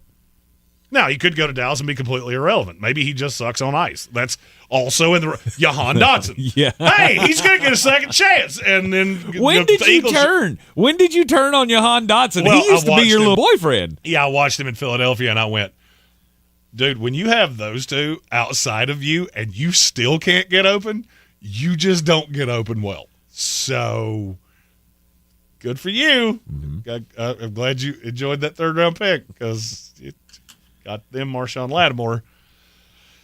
It always would make me nervous when a team in my own division goes, hey, this player, this young guy that I'm sure a lot of people would love, you can have him. Yeah, we'll trade for him. Meanwhile, they're sitting in the background going, can you believe they just gave us a 3rd-round pick? I'm not even sure he knows which direction of the field he's actually running to. Because there's sometimes he just runs out there.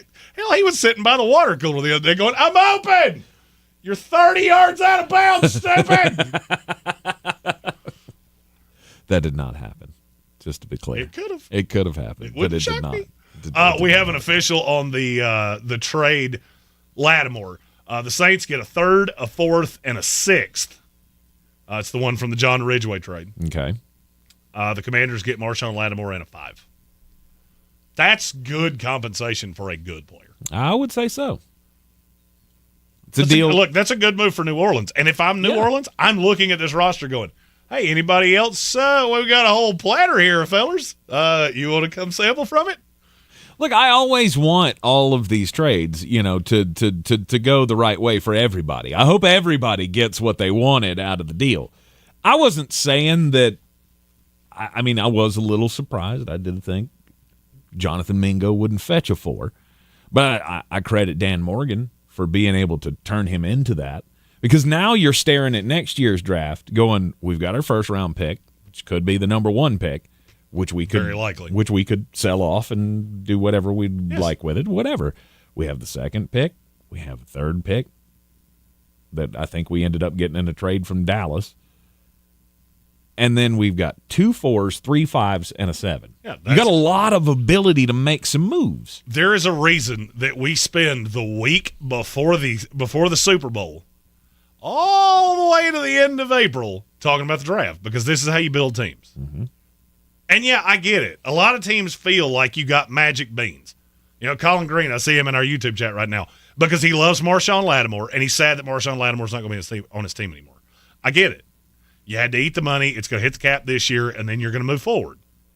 And you're not going to have your guy anymore. And you got 3 magic beans, a 3rd, a 4th, and a 6th. That could become the next Alvin Kamara.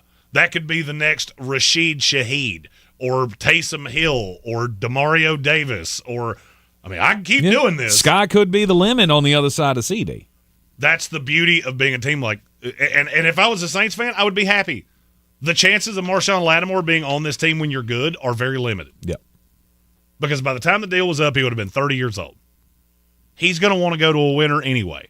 Get the picks out of him now. Start rebuilding the franchise. Give your new GM, get your new head coach, however that's going to break down. Get them more ammo to put in the gun to make this team better. That's how you get better. The Detroit Lions just showed you exactly how to do this. And now they are mushing y'all's faces every single week. And yet, I keep seeing these teams that aren't making moves right now, and they could. You're in the Sportsocracy, and this is ESPN Asheville, 92.9 FM, 880 AM, and 1400. It is Trade Deadline Tuesday. And we'll continue to follow the news. Breaking news up next. Ideal vacation, the beach, the mountains, the big city? We've got a better idea. An inflation vacation. Your chance to beat high prices with $1,000. A $1,000 inflation vacation from ESPN Asheville. Looking for a rewarding career with stability and purpose? The NC Department of Adult Correction is hiring correctional officers statewide with a $10,000 sign-on bonus, competitive pay, and benefits. Visit dac.nc.gov/cojobs. jobs. Find a career opportunity at the WNC Mountain Strong Career Fair. Employers in Western North Carolina are looking for qualified candidates like you. More than 60 companies will be hiring for jobs in our area. Find your future at the WNC Mountain Strong Career Fair on Friday, November 8th from 10 to 4 at Harris Cherokee Center, Asheville. Free parking vouchers and free community resources on site. Learn more at ashevillechamber.org/jobs. That's ashevillechamber.org/jobs. The Salvation Army of Asheville is calling on you to spread love beyond Christmas this holiday season. Your help and kindness is needed now more than ever. By volunteering to ring bells at a store near you, you help to provide food, shelter, and hope to at-risk families in our community, and not just during the holidays, but all year long. It's easy to volunteer. Just head to registertoring.com and sign up today. That's registertoring.com. Let's spread love beyond Christmas, one ring at a time. Don't you wish your life came with a warning app? Stop. That dog does not want to be petted. Just a little heads up before something bad happens. Move your coffee cup away from your computer. Oh, no. So you can have more control. Stop. You're texting your boss by mistake. Uh-oh. Well, life doesn't always give you time to change the outcome, but prediabetes does. With early diagnosis and a few healthy changes like managing your weight, getting active, stopping smoking, and eating healthier, you can stop prediabetes before it leads to type 2 diabetes. It's easy to learn your risk. Take the 1-minute test today at doihaveprediabetes.org. Warning, the cap is loose on that ketchup. Ugh. Don't wait. You have the power to change the outcome. Visit doihaveprediabetes.org today. That's doihaveprediabetes.org. Brought to you by the Ad Council and its prediabetes awareness partners. Wish you could save on home insurance? With Allstate, you could easily save and get quality protection. Yep, it's a win-win. So what are you waiting for?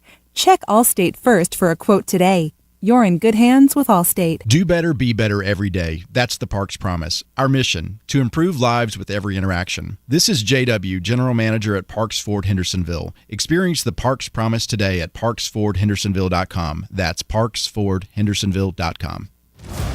It's time to kick off the perfect tailgate and take your team to Ingles.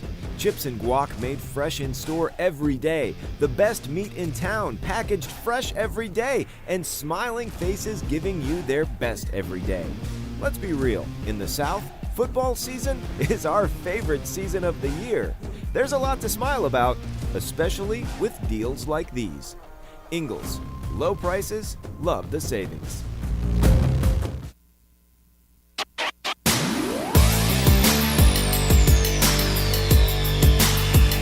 The Sportsocracy. We're just dumbing a bag of hammers. We're back in the Sportsocracy on ESPN Asheville. It is a trade deadline Tuesday. Oh, we're doing it again. We got another deal. I do love the Purge horn. The Purge I horn also is love very that the nice. Chiefs play that just randomly.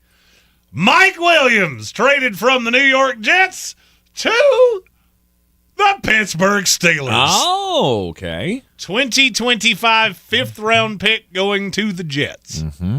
Little surprised you got that much for Mike Williams, who's made of popsicle sticks. Well, the Pittsburgh Steelers are desperate for a weapon. And, I mean, there's upside there. If healthy, he gives you a very good option on the other side from George Pickens. I'm perfectly fine with this deal for look, because of how that offense is going to run. Pittsburgh is going to be 3 yards in a cloud of dust, and as Eat and Sleep football said, another weapon for Russell Wilson to go, screw it, he's down there somewhere. Yes. Moonball. Say moonball again, Chris Collinsworth, because I'm going to throw an extra 3 of them a week.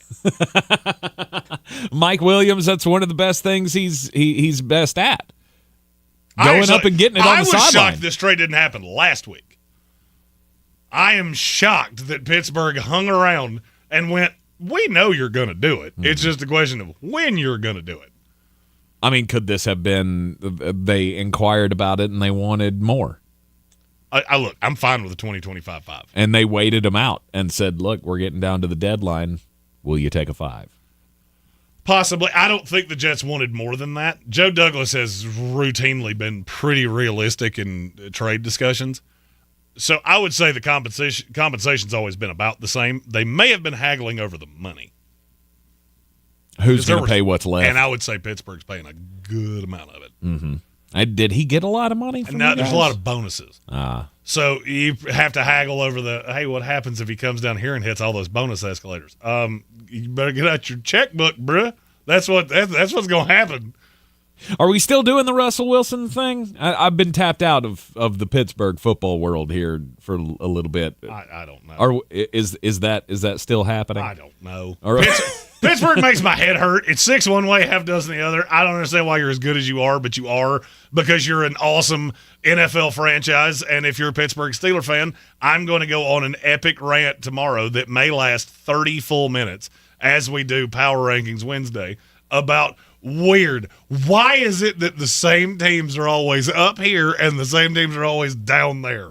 Yeah. So this coming week, no, I guess this is next weekend, the 10th. That's this weekend. I'm sorry, days are still hard to calculate for me at this point.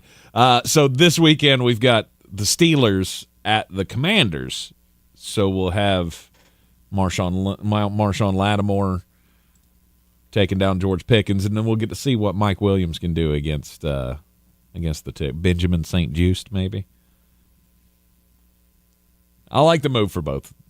Pittsburgh liked Mike Williams in free agency. He was one of the teams that the Jets were afraid would snipe him, and they didn't let him out of the building. The only problem you have is he going to be on the field? Look, I think he's a fine receiver. He comes in as the 2. That's what he needs to be. We've seen him as a 1. It's not awesome.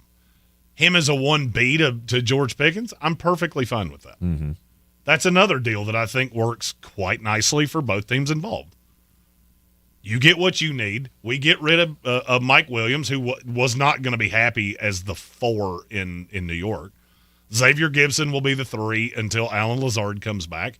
He'll slide down to the 4. The Jets have a formidable receiving core, and Pittsburgh adds a piece. Yep. Pittsburgh That's believes the best kind of trade. Nobody feels like they got their colorectal examination. Nobody put on a latex glove and said, I want you to think about puppies. Mm-hmm. It's fine. We all walk away happy. We have a beer. We say, hey, that worked for you. It worked for me. Trades. Steelers are 6-2 so far. They feel like they're contenders. For what?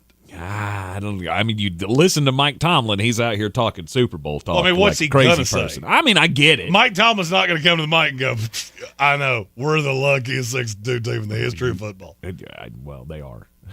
I don't know. They're one of them. Look, Pittsburgh is proof positive that culture works. Yes. All right, a guy that is not a great NFL football player goes in there and gets better. There's a reason for that. There's a reason they've hit on so many pass rushers. Do I think Alex Highsmith would have led the NFL in sacks or come damn close to it? I don't remember if he actually hit it or not. I know he was up there. He was close. Would he have done that in, I don't know, Jacksonville? No. And yes, I do see the irony of that they probably overpay him in 2 years because that's what they do. That could happen. I mean, Pittsburgh started the season out with that game against the Falcons where, the Falcons hadn't figured anything out yet. They got the Broncos early, and the Broncos aren't good. They beat them. They beat the Chargers before they figured things out. You lose to the Colts and the Cowboys, and then you went Raiders, Jets, Giants. That's your 6-2. I'm not saying you're bad. I still don't think this is a good team. Pittsburgh? Yeah. Well, they're certainly a good team. I don't think that's even debatable now. Look at how many good – okay. I almost said that in a bad way, that I would have gotten roasted for it. I'm going to stop. I'm going to collect myself. Rewind that back a little bit. Look how many talented teams they have beaten. Okay. There's they talent. have more talent than you. There's talent on these teams. Look, there is something. There's a reason that we always say that NFL games largely come down to who has the better coach, who has the better quarterback, who's at home. Mm-hmm. They haven't been at home for several of these games, but you have the better coach. You don't have the better quarterback, but you're reining these quarterbacks in. You got the best of Justin Fields that I've ever seen.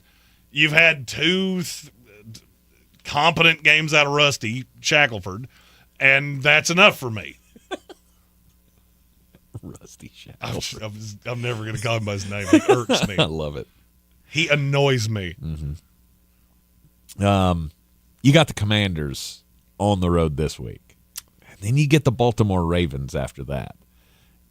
And then you got the Bengals on the schedule still left who are playing for something. You got the Ravens again. You got the Chiefs on the. There's a lot of losable games still on this Pittsburgh Steelers schedule. Pennywise said death, taxes, and Tank hating on the Steelers. Why? Again, I would ask, do you think this is a contender? Super Bowl contender? No. Playoff team? I've already resigned myself to that they'll be there. Well, we know that they're. I mean, we feel pretty strongly. They still have 2 games with the Browns, 2 with the Bengals, and they'll find a way to win a couple other games on that schedule. They're going to go like 10-7 or 11-6, make the playoffs, and that might not go your way. But it's fun to make it. Mm-hmm. And you know why Tank hates on the Steelers? I know why he hates on the Steelers. Why? The same reason that I do from time to time. Because we're jealous. You're always relevant, even when your team is bad. Like, you can put 53 dudes in black and yellow and sing that stupid song and wave your stupid towels and play Renegade going into the fourth quarter and keep winning. Yeah. That's infuriating. We pull for 2 teams that suck. Even when we're good, we're still awful. Right. You make Mike Tomlin my head coach, we would have won 3 more games this year. No. Yes. Coaches go to you to get dumber. Outside of Bruce Arians, who I'm not even sure coached that team. I think it was just Tom Brady. And John Tom, Gruden. What would you like us to do? John Gruden fell Keister first into a good team. He just won it. Say it, baby. Yeah, but he's still a better coach with Tony Dungy because he won with it. I feel vindicated. Yeah, but you just didn't listen to the last part of that, which was he won with the team and Tony didn't. He did. So we gotta give him makes John better. No, it does not. Stop that. You just like him less. And I get it. He's a jackal. He says things he shouldn't. But one of them brought very you few. There's very few humans on this planet that are better at anything than Tony Dungy. Oh, he's a great man. Yes, and he's a good coach. Mm-hmm. He's a terrible broadcaster. You keep doing that thing where you switch it up. That he's a great coach and a good man. No, he's a great man and a good coach. There's a difference. Mm-hmm. No, boo-boo kitty those. Yeah. You're in this. I'm counting that as an admission that Tank was right. You're in the Sportsocracy, and this is 100% not ESPN Asheville. This is your Exergen Temporal Scanner weather forecast on ESPN Asheville. Rain chances stay with us and some spotty light rain over the next several days, but no heavy rainfall. A couple of tenths of an inch possible. Don't see a flood threat at all. As we get into the afternoon on this election day, there may be some spotty light rain. I think most of it's just cloudy and breezy. Mid-60s. Tonight we drop back only into the upper 50s with a chance of some rain showers. Wednesday, some patchy fog. Maybe a few showers, especially in the afternoon. Otherwise, partly sunny and 75. Chance of showers Thursday, 73. And then I'm going to look ahead toward the weekend because we may have some tropical moisture pulled north from Raphael. But right now, it looks like a weakening system. And at this point, doesn't look like heavy rain. I'm meteorologist Ray Stajic from the Weather Channel. This report is sponsored by Wendy's Breakfast Burrito. Wendy's Breakfast Burrito is everything you want for breakfast. Fresh cracked eggs, seasoned potatoes, American cheese sauce, bacon or sausage, all rolled up into one warm tortilla. Want the boss of breakfast burritos? Gotta be Wendy's at participating U.S. Wendy's. What if you could hear your favorite song for the first time again? Introducing the all-new, reimagined Nissan Kicks. With an available Bose Personal Plus sound system that uses speakers in the headrest to create a 360-degree listening experience. You've never heard anything like this. Reimagine your music and your drive.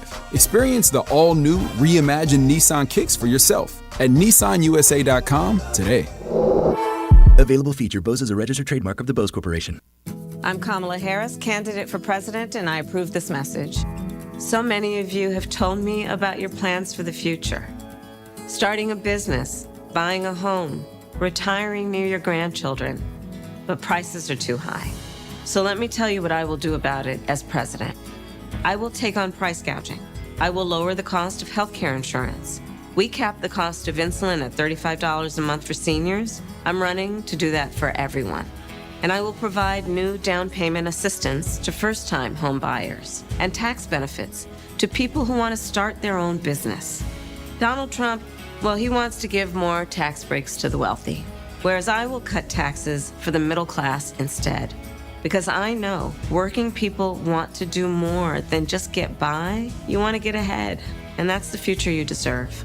And that is what I will focus on every day as your president. Paid for by Harris for President. StormPro Solution is here to help you in your time of need, providing top roofing and water damage restoration services, tree removals, and storm damage assessments. Call StormPro Solution at 828-318-7096. If you're looking to buy, sell, or invest in real estate in the mountains, you need to call the agents at Clarissa Sells WNC, brokered by eXp Realty. Check us out online at clarissasellswnc.com. Download our free app on Google Play or the App Store. Type in Asheville Home Search. You'll be able to connect with our team and see all the available homes for sale in our area. For more information, contact us today at 828-774-6343 or clarissasellswnc@gmail.com. Showtime Sports and Mountain Graphics have teamed up under new ownership by an Asheville native to better serve our community with the finest custom apparel and unique branded items at the best price. Showtime Sports and Mountain Graphics can customize whatever you, your team, business, or local group may need through high-quality screen printing, embroidery, and laser engraving right here in Asheville. Free personal delivery within Buncombe County and a reduced delivery fee anywhere in Western North Carolina. Visit ShowtimeSportsAVL.com and MountainGraphicsAVL.com. Your one-stop custom apparel shops. On the weird scale, there's Vegas, there's Florida, and there's Asheville. Let's get weird, Asheville. We're back in the Sportsocracy on ESPN Asheville. It is Super Tuesday, along with being, the more important trade deadline day in the NFL. Actually, it's what? Trade Deadline Tuesday. I snuck that one in on him. You did. Sorry, I was polishing off a chicken sandwich that was handed to me in the hall. I love being the fattest guy in a building because there's extra food and they go, give it to the garbage can. He'll eat it.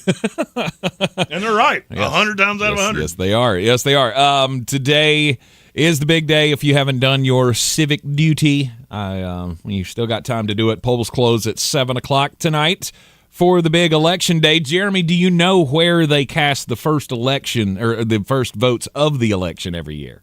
For Democrats or Republicans? Because for Democrats, it's in the cemetery. Oh. And that is why you put me on your election coverage, because I bring levity.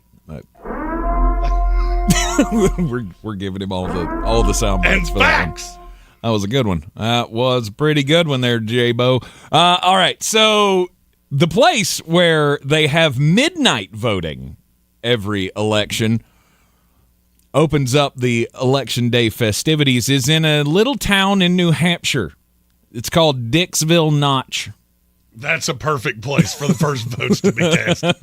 The first votes were cast last night. By the way, that's probably what I'm going to do. My OnlyFans name, that's it. Just figured it out. Boom. It's in Dixville Notch, New Hampshire, where all 6 of the registered voters in Dixville Notch cast their votes at midnight last night. 6 of them. Now, somehow they found 2,700 in a supply column. This was the sign that we all needed that today could be a little wacky, because in the last presidential election, there were 5 voters in Dixville Notch. All of them cast their ballots 5-0 for Joe Biden. This election, 6 voters evenly split. 3 for Kamala Harris, 3 for Donald Trump. Adam Black said I need to do a political show. Yeah. I would not be employed after the first episode, but it would be fun for the rest of us. Look, for the right amount of money, I'll do anything. Mm-hmm. I have proven that. I once did a draft shirtless. This also brings up the age-old question of what is the best, predictive location in America. Is it Dixville Notch for the election, or Gobbler's Knob for Groundhog Day? I will say it is the there's so this is one of those times I have so many jokes that I think I need to like delete myself because I can't get any of them out. He tried. We saw the smoke coming out of his ears. And you know what? My story is as equally nefarious as politicians are. Diddy's 55th birthday was yesterday. Oh, dear. You know, and he's had some banger celebrations over the years. 49th birthday party at the Playboy Mansion. I know what I did. You can keep making that face. I know exactly what I did. He jumped out of an airplane, landed in the Playboy Mansion backyard. For his 50th birthday, he got his first hangover in many years. Commented on Twitter. It was $3 million at the Grand Ballroom in Manhattan. There's a joke there, too, but you're going to have to tell it. You take a stab at what he did on his 55th birthday? Well, what does the celebration look like? I think it was a little muted. Well, good hope. He got a cereal breakfast with fruit and a breakfast cake. I bet he did. What does a breakfast cake consist of? That's just a muffin. They call it a muffin. Don't call it a breakfast cake. They probably put some icing on it. I don't know. No, he didn't need icing. Topped with his favorite salad dressing. For lunch, he had a pasta covered in marinara sauce along with meatballs and a garden salad. That sounds awful. I like everything that was said there. But the fact that I know it was served in a federal penitentiary, I feel like it had a Band-Aid in it. Yeah, no doubt it did. Then for dinner, he had to choose birthday dinner between chicken or tofu fried rice. Wow. And then he spent the rest of his day holding somebody's pocket. And you knew it was coming. You knew there was no way I wasn't making that joke. No. It was too easy. Mm-hmm.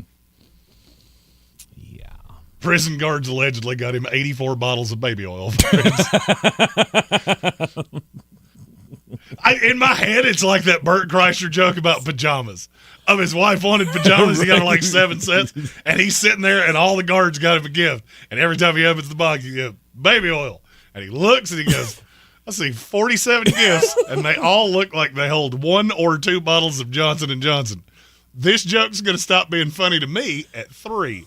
To y'all, never. Come on, pajamas! I was not expecting P. Diddy's birthday to be mentioned on the program today. So just hope he didn't play his favorite Jeremiah song for his birthday. If you like rap music, you know exactly what I'm talking about, and that was Chef's Kiss. Because the FCC can't get mad about it, but you know, and I know that you know. NFL trade deadline comes up at 4 o'clock this afternoon. We've already had a few trades being made. Is there another one in the works there, old Flostradamus? Are you cooking up another one? Oh yeah, we're in this. We're doing this till the break of 4. Can we change these to 3 o'clock so that we don't have that one dead hour where it's probably gonna get Peyton Manning traded to the Jets or something ridiculous? Yeah, I know. I said 2 random names there. Happens every time we go off air. Another big trade. Mm-hmm. Yeah, that's when Myles Garrett will get traded somewhere. Yeah. Steelers trading for Mike Williams, the wide receiver from the New York Jets, to boost their offense.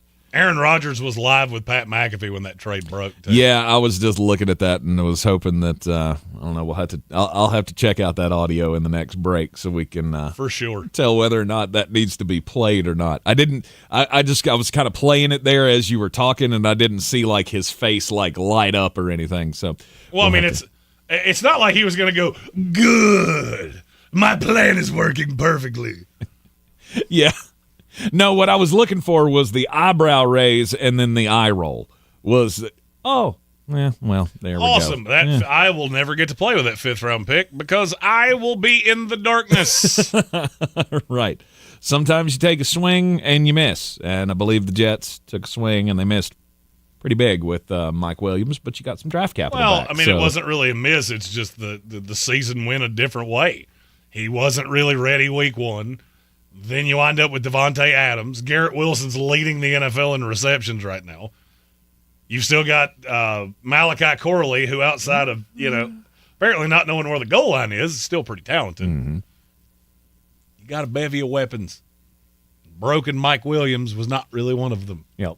Marshawn Lattimore going to the Washington Commanders. Big move for the Commanders as they find themselves as contenders in the NFC, the number 2 team in the NFC as it stands right now. I mean, usually today is a Power Rankings Tuesday. We'll do Power Rankings tomorrow after the trade deadline. Yes. See? Not just a hat rack. Right. Once we can analyze all of the trades that get made today, that will reflect on the next Power Rankings. But Washington is the number 2 team in the NFC right now. And you bolster that defense. I mean, you Power rank the NFC right now. Top of your head. Best team's obviously Detroit. You just said Washington's at 2. Where do you go from there? I would say Washington is at 2. Then we're about to disagree on this, and it's probably going to be vehemently. I mean, Minnesota's the 3? Not for me. Really? I'll go Atlanta 3, Minnesota and Green Bay tied for 4, Philadelphia at 6. Okay. And the Arizona Cardinals at 7. I can get down with that ranking. It seems about right. Not at all where I expected the Washington Commanders would be.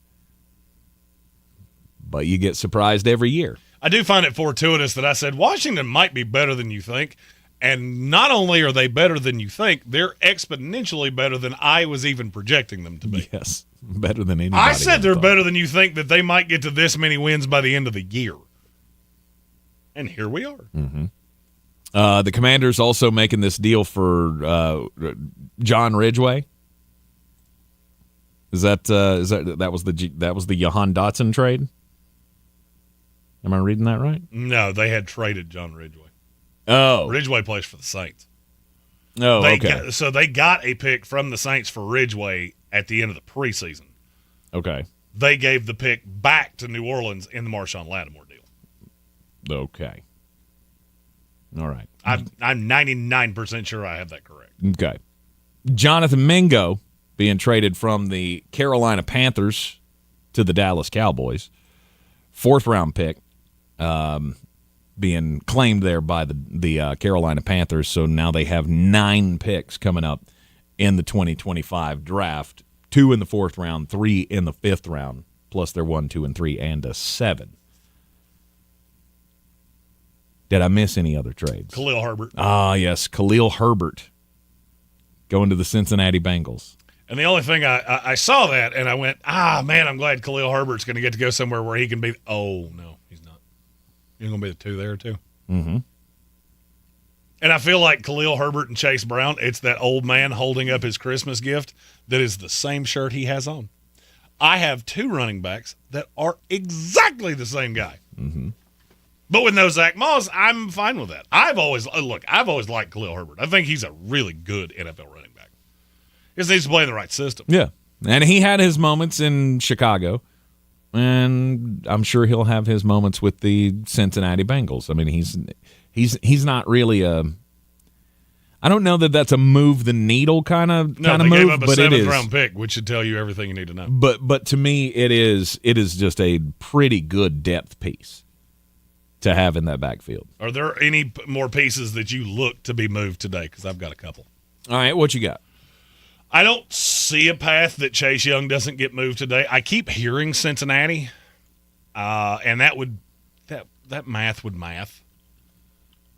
I don't think they would be the only taker. I feel like if Chase Young gets moved, it's probably between 3 and 4 of New Orleans just assesses the market and takes the best deal on the table. Mm-hmm. I also think you could see a move on J.C. Horn.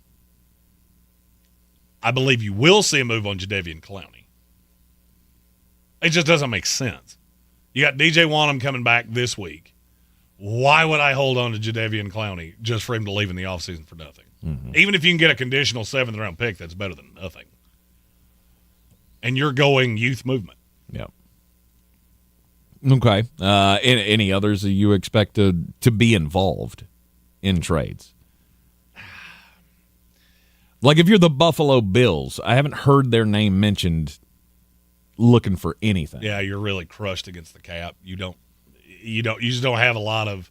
You would have to overpay because whoever gives whatever it is that you go after, they're going to have to pay all the salary, and it's just not likely to happen.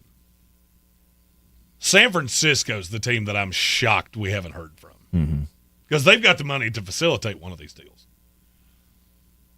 And yet it's been all quiet on the Western Front. Well, we still have 2 hours and some change, 2 hours and 10 minutes, 11 minutes to be exact, before the deadline comes. Perhaps that will be a move that San Francisco considers. Because, I mean, I got to feel like at this point, the pressure continues to just kind of fester and boil, right, with the 49ers. You have to sense some blood in the water if you're everybody else in the NFC West. And you can't tell me that the San Francisco 49ers don't see it. Well, you'd have to. Right. You'd have to be an idiot not to. Well, I mean, right now they're the 10 seed in the NFC. They were the 11 before Tampa Bay lost last night. Right. I mean, they did just reopen the window to reactivate Christian McCaffrey, but, I mean, is that it? I would think there's got to be another move. That would be the best piece on the board. That's the best thing that any of these playoff contending teams are going to add. There's only one, at least in my opinion, ginormous problem with that. He plays running back. Mm-hmm. I'm not actively looking at that as your biggest problem. I mean, Jordan Mason was what, third in the NFL in rushing? It's not the running back that's been the problem. No, the problem has been defensively. You're just not as good as you have been. You're still not bad, but you can't win the way you've won in the past. The way San Francisco has always won is allow Brock Purdy to be the point guy to distribute the ball out to your weapons. Well, you've already lost Brandon Ayuk. You have had no Christian McCaffrey. Debo's been hurt. George Kittle always has something. And now you just don't really have that. You don't have that pick-and-pop offense that if you have to punt, it's not the worst thing in the world because we're putting the best defense in the NFL out on the field. Mm-hmm. So I don't have any fear of San Francisco.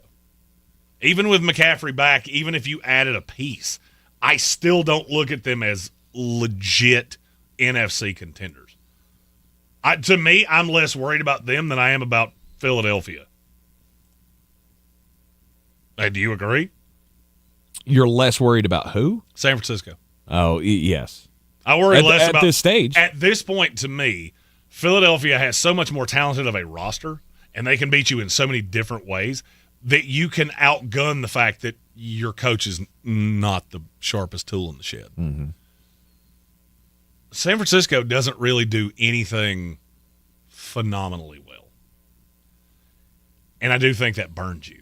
Even if San Francisco rights the ship and they get to 10-7, I think that's the best I could get them to when I was looking at the schedule moving forward. Even then, you go in as a wild card. You're going to have to beat everybody in their place. I don't think you're in the stratosphere of the Detroit Lions. Mm-hmm. And I'm not sure you can outgun Washington. Is there a corner on the market that San Francisco could go out there and get? Is Cleveland selling so much that they get rid of Greg Newsome? He's a name that I've heard a lot. I just kind of struggle to believe that they would do that. Because you're talking about selling on a very low end of that market. Mm-hmm. And that doesn't make a ton of sense to me. That's the kind of move that San Francisco needs to make, though. I feel like. I think Greg Newsome is a good corner that could benefit a good team. Mm-hmm. And so if San Francisco made that move, yeah, I feel a little bit better about you. I still don't feel great. No. I think you have a flawed roster construction, and there's no deal you're going to make at the deadline that's going to fix that. It's a question of, can you plaster this to cover the holes in the wall enough that, when the realtor comes through and looks at this house, they don't run away screaming. Mm-hmm. Offensive line help. Their line has actually been better than people think. Really? That's kind of surprising to me. I have seen leading up to today, I've seen several projections or, I guess, proposed trades, fictitious proposed trades, that have them getting Scherf from Jacksonville. I mean, you've got 2 young guys that you drafted playing guard that are playing pretty well.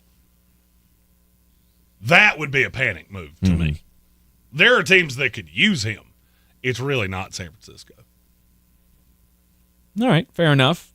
You're in the Sportsocracy, and this is ESPN Asheville, 92.9 FM, 880 AM, 1400. We will be back after the top of the hour here in the Ingalls studio as we continue to follow all of the moves on this NFL trade deadline day. With 2 convenient locations, Singleton's Automotive will keep your vehicle on the road. Singleton's offers routine maintenance, BG services, tires, inspections, alignments, and more in their family-owned shops. Singleton's Automotive is hiring technicians for both locations. Receive competitive pay and benefits depending on experience. Visit singletonsautomotive.com. That's singletonsautomotive.com. Car care with character. To all you tool people out there, has Harbor Freight got a deal for you? Big savings every single day this November. Because we know that right now, when the price of everything only seems to go up, you need a place where prices stay low. So shop in-store or online for quality tools you can trust at prices you'll love every day. Whatever you do, do it for less at Harbor Freight.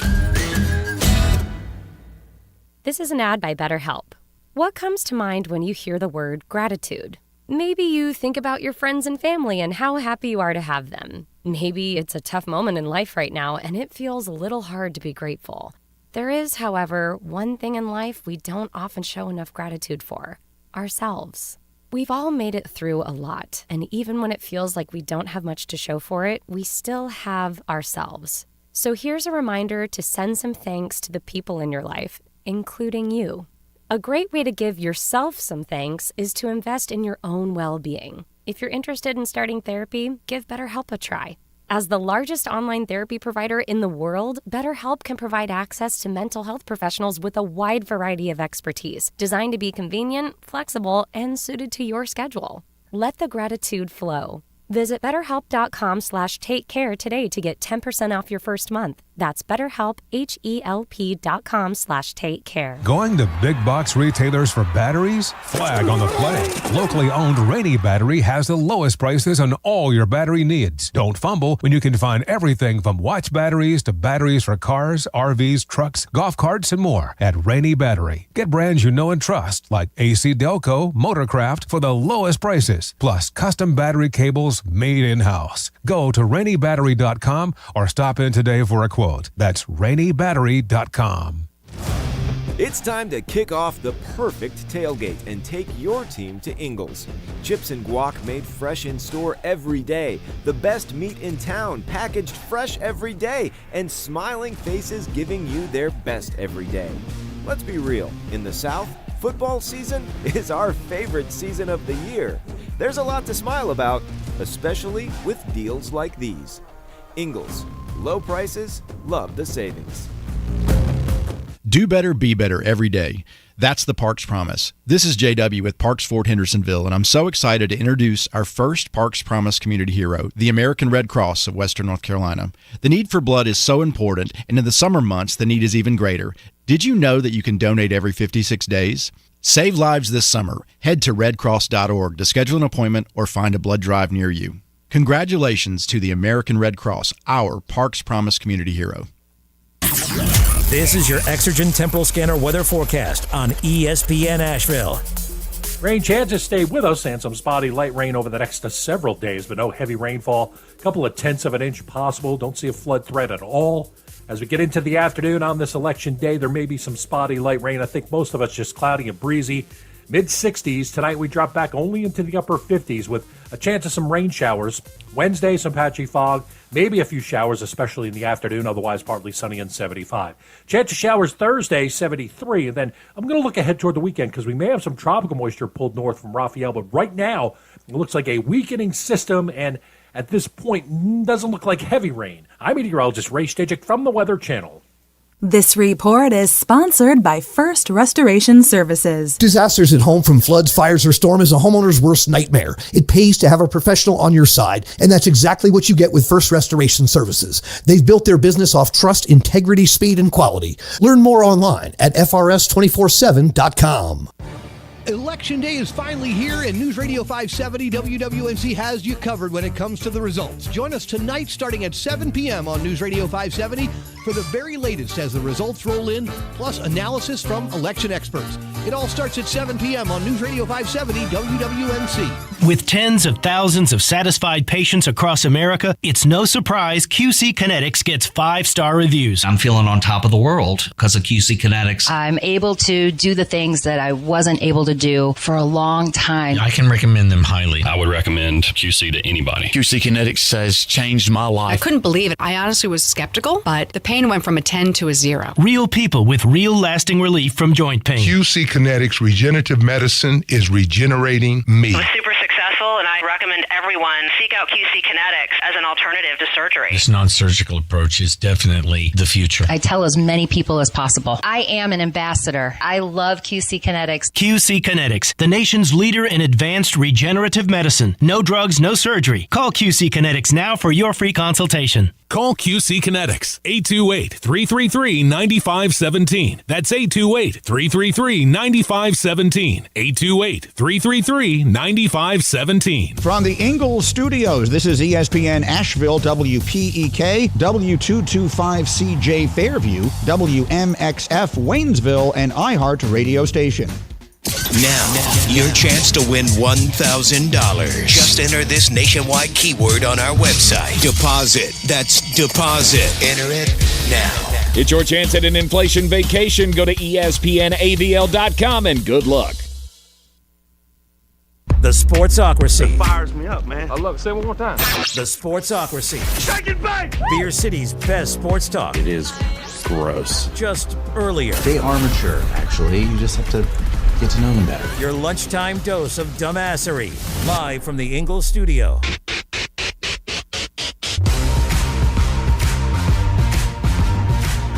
It is ESPN Asheville, 92.9 FM, 880 AM, 1400. The Sportsocracy, heard everywhere you go on the iHeart Radio app, and we're seen everywhere on YouTube. Just go to thesportsocracy.com, click the live video link, subscribe to the channel, and join us in the chat. 1 more hour left, 2 more hours left on this Trade Deadline Tuesday. 1 more hour left in the program, 2 hours left before the trade deadline, coming up at 4 o'clock today. And Jeremy, it is daily draft time, and for the daily draft, what do you want to do here? Best trade deadline deals ever? Ever. Wow. Okay, that seems very. The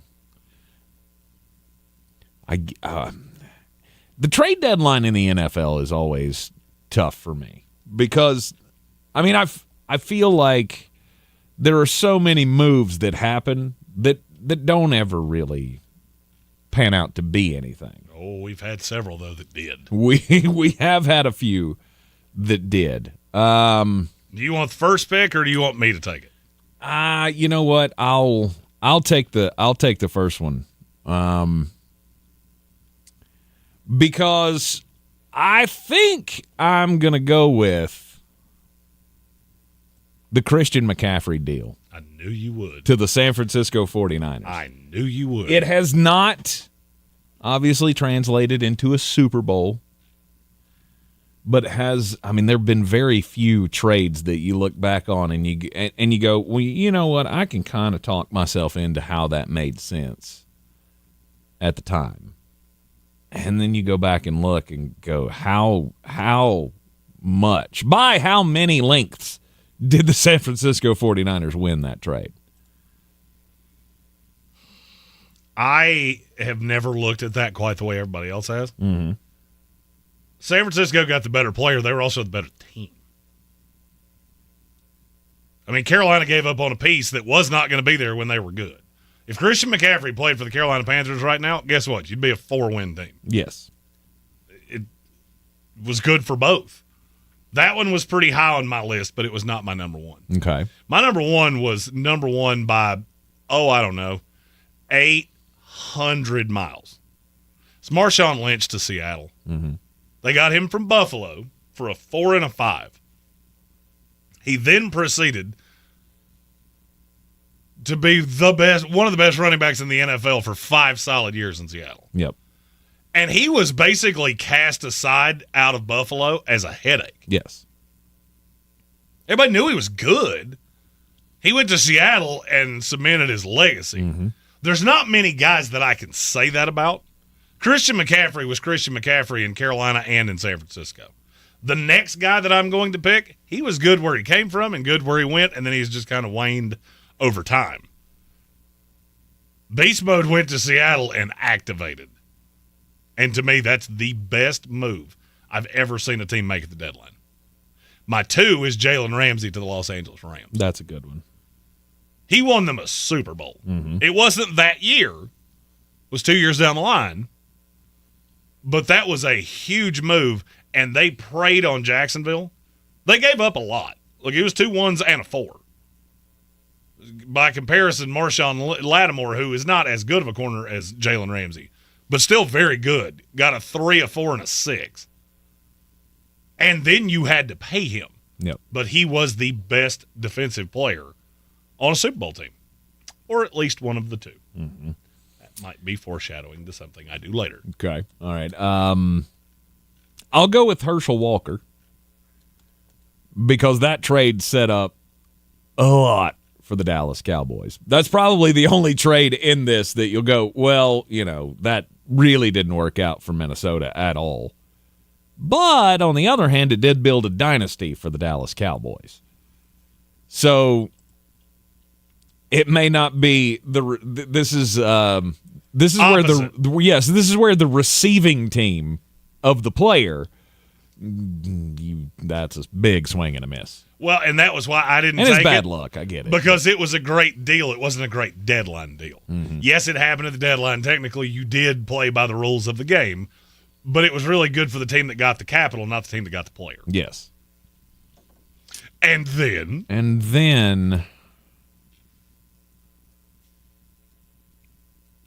I'm going Von Miller. I mean, because that actually was the year that you won the Super Bowl. You made the trade deadline move, and immediately Von Miller came in and was an integral part of you winning the Super Bowl. That was so low on most of these lists that I thought that I could wait. And you would skip over it. No, because I was looking at a couple of those lists going, that move is way down there. Thinking, y'all have that ranked way too low. Because that's one of those that directly contributed to a Super Bowl. That was why I said that way. Of Jalen Ramsey was either the best player or the second best defensive player. And if I could have been honest, whoever was one, whatever he was, the other one was in another deadline deal that same year. Mm-hmm. It's a solid selection by you. Thank you. Thank you very much. Jimmy Garoppolo to the 49ers. Okay. That was one of those moves that was so beneficial for 2 teams.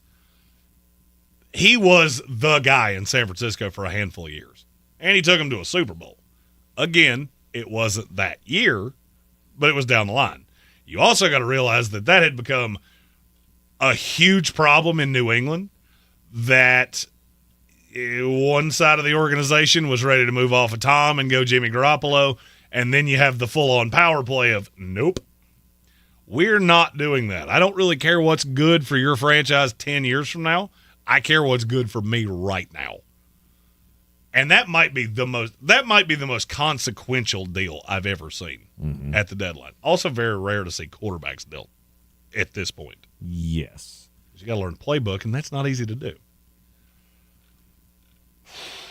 I have 2 left that I really want, and I know this one's not going to come back to me because he went to your school. you knew it was coming. Roquan Smith to the Baltimore Ravens. Yep.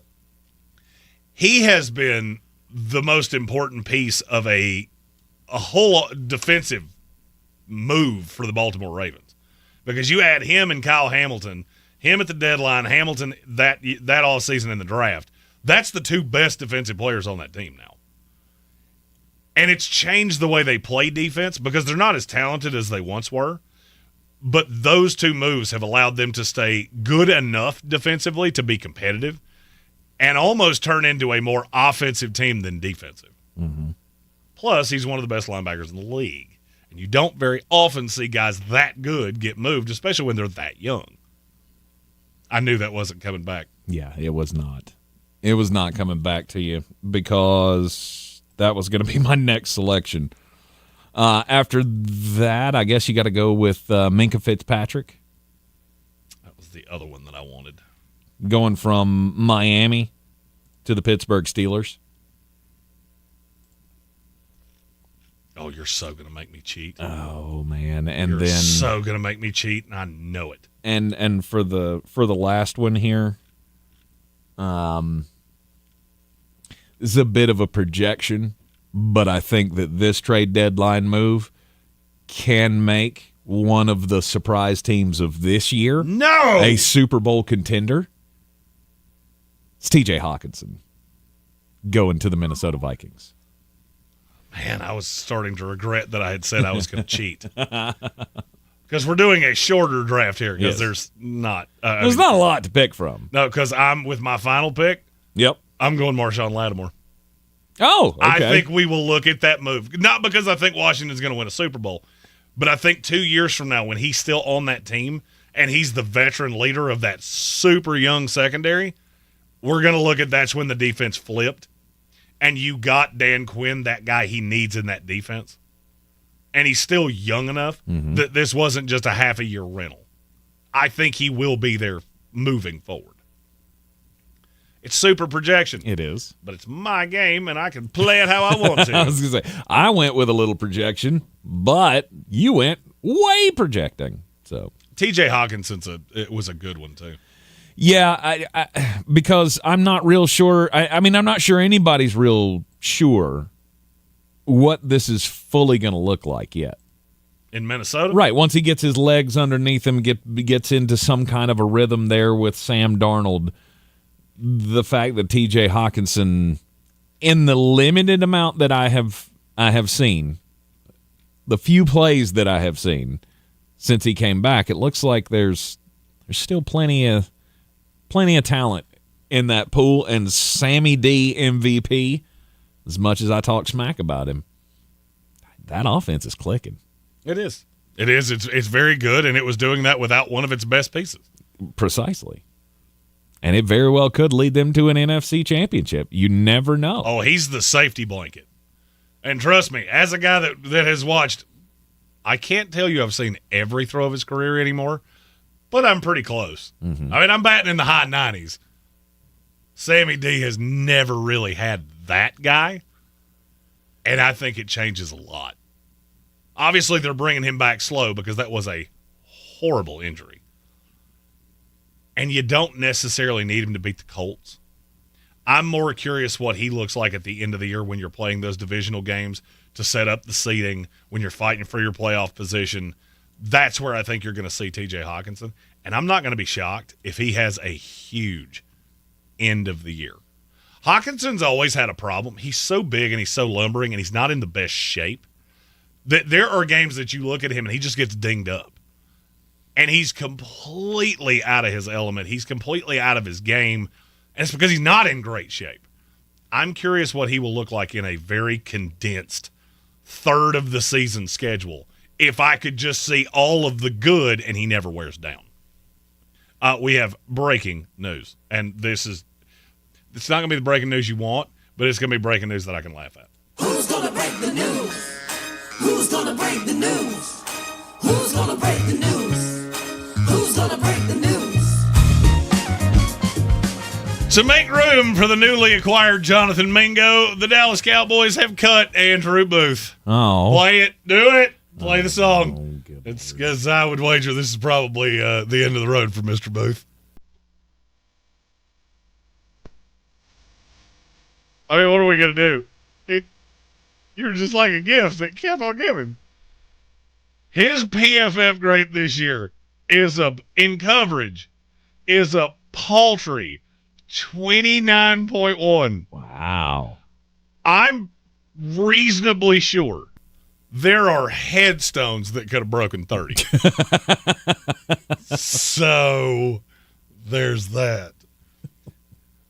You remember when he came out the draft and I went, can somebody please tell me what they're seeing? Because I'm not. Yes, I do remember that very, very well. I don't really get how you think that this little itty-bitty corner that weighs about $175 is going to hold up in the NFL. And then weird, he went to the league and he got his face mushed. I was going to say, he lasted, what, 2 seasons with the Minnesota Vikings? This is his 3rd year. Yeah. He is so bad. When you watch him on film, it's almost like he's doing it on purpose. It looks like a fan got a Dallas Cowboy helmet and said, I play corner now. Good for me. Mm-hmm. All right, we have a super chat. Here comes the money. Here we go. Money talk. Here comes the money. And Soaring Eagle says, LOL, I just saw this on ESPN. Dabo Swinney sucks as a coach, and now he actually isn't allowed to vote.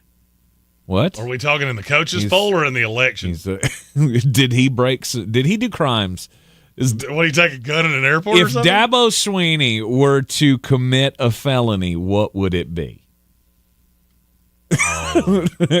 Trespassing, trying to tell somebody that didn't want to hear the good news. That's only misdemeanor. That's not a felonious act. No, he did it so many times because he was not taking no habitual misdemeanor activity. So we could kick that up to a felony. All right, so I just pulled the story. So this was not in the coaches poll. This was in the actual election. Okay. And I'm just going to read this out of the AP. Swinney, whose given name is William, explained that the voting system had locked him out, saying a William Swinney had already voted last week. Swinney said it was his oldest son, Will, and not him. Okay. So apparently they have a name snafu. We've already got shenanigans. The polls aren't even closed yet. They're trying to steal it. But I know he voted for it. It was probably his dead grandfather that voted for Kamala. So there's shenanigans going. For sure. Okay. And I will say, I'm going to vote after the show. Mm-hmm. I've got to. Oh, I didn't show you what I have planned. No. So obviously we have the lovely Parks Ford Mobile Studio that I drive every day. It's a very large truck, has a very good sound system, and I am fully planning on pulling up to the polling place playing a very specific song with all the windows down. Mm-hmm. I say we take a break, and you pull up the song, and we'll come back with it. We will do that. You're in the Sportsocracy, and this is ESPN Asheville. Election Day is finally here, and News Radio 570 WWNC has you covered when it comes to the results. Join us tonight starting at 7 p.m. on News Radio 570 for the very latest as the results roll in, plus analysis from election experts. It all starts at 7 p.m. on News Radio 570 WWNC. What if you could hear your favorite song for the first time again? Introducing the all-new, reimagined Nissan Kicks. With an available Bose Personal Plus sound system that uses speakers in the headrest to create a 360-degree listening experience. You've never heard anything like this. Reimagine your music and your drive. Experience the all-new, reimagined Nissan Kicks for yourself at nissanusa.com today. Available feature. Bose is a registered trademark of the Bose Corporation. Find a career opportunity at the WNC Mountain Strong Career Fair. Employers in Western North Carolina are looking for qualified candidates like you. More than 60 companies will be hiring for jobs in our area. Find your future at the WNC Mountain Strong Career Fair on Friday, November 8th from 10 to 4 at Harris Cherokee Center, Asheville. Free parking vouchers and free community resources on site. Learn more at ashevillechamber.org/jobs. That's ashevillechamber.org/jobs. Summit Dental believes that success is defined by the quality of care and not by the number of patients seen. If you're looking for a different dental experience or you're new to town, call Summit Dental. Dr. Reinhardt and his staff pride themselves on a personalized approach to dental care and to building relationships with their patients. Expect complimentary benefit pre-checks that detail any insurance estimated out-of-pocket costs before you visit, and close attention to your comfort during that visit. Summit Dental, 828-277-6868. After the devastation of Hurricane Helene, CareSource has been inspired by the strength and compassion of our North Carolina friends and neighbors. To support our recovery and replenish vital food banks, the CareSource Foundation has donated to Beloved Asheville and Manna Food Bank. We invite you to help too. To learn how, visit belovedasheville.com and mannafoodbank.org. We're all in this together, and together, we will rebuild. A public service message from CareSource. Dan Scott here, inviting you to check out my new show every Sunday, 8 to 9 a.m. here on ESPN Asheville, where we bring sports and faith together. The Dan Scott Show, 8 a.m. Sundays on ESPN Asheville. Showtime Sports and Mountain Graphics have teamed up under new ownership by an Asheville native to better serve our community with the finest custom apparel and unique branded items at the best price. Showtime Sports and Mountain Graphics can customize whatever you, your team, business, or local group may need through high-quality screen printing, embroidery, and laser engraving right here in Asheville. Free personal delivery within Buncombe County and a reduced delivery fee anywhere in Western North Carolina. Visit ShowtimeSportsAVL.com and MountainGraphicsAVL.com. Your one-stop custom apparel shops. If you're looking to buy, sell, or invest in real estate in the mountains, you need to call the agents at Clarissa Sells WNC, brokered by eXp Realty. Check us out online at ClarissaSellsWNC.com. And did I mention that Clarissa Sells WNC loves teachers? We love teachers so much, we're giving back 25% of our commission at closing. For more information, contact us today at 828-774-6343 or ClarissaSellsWNC@gmail.com.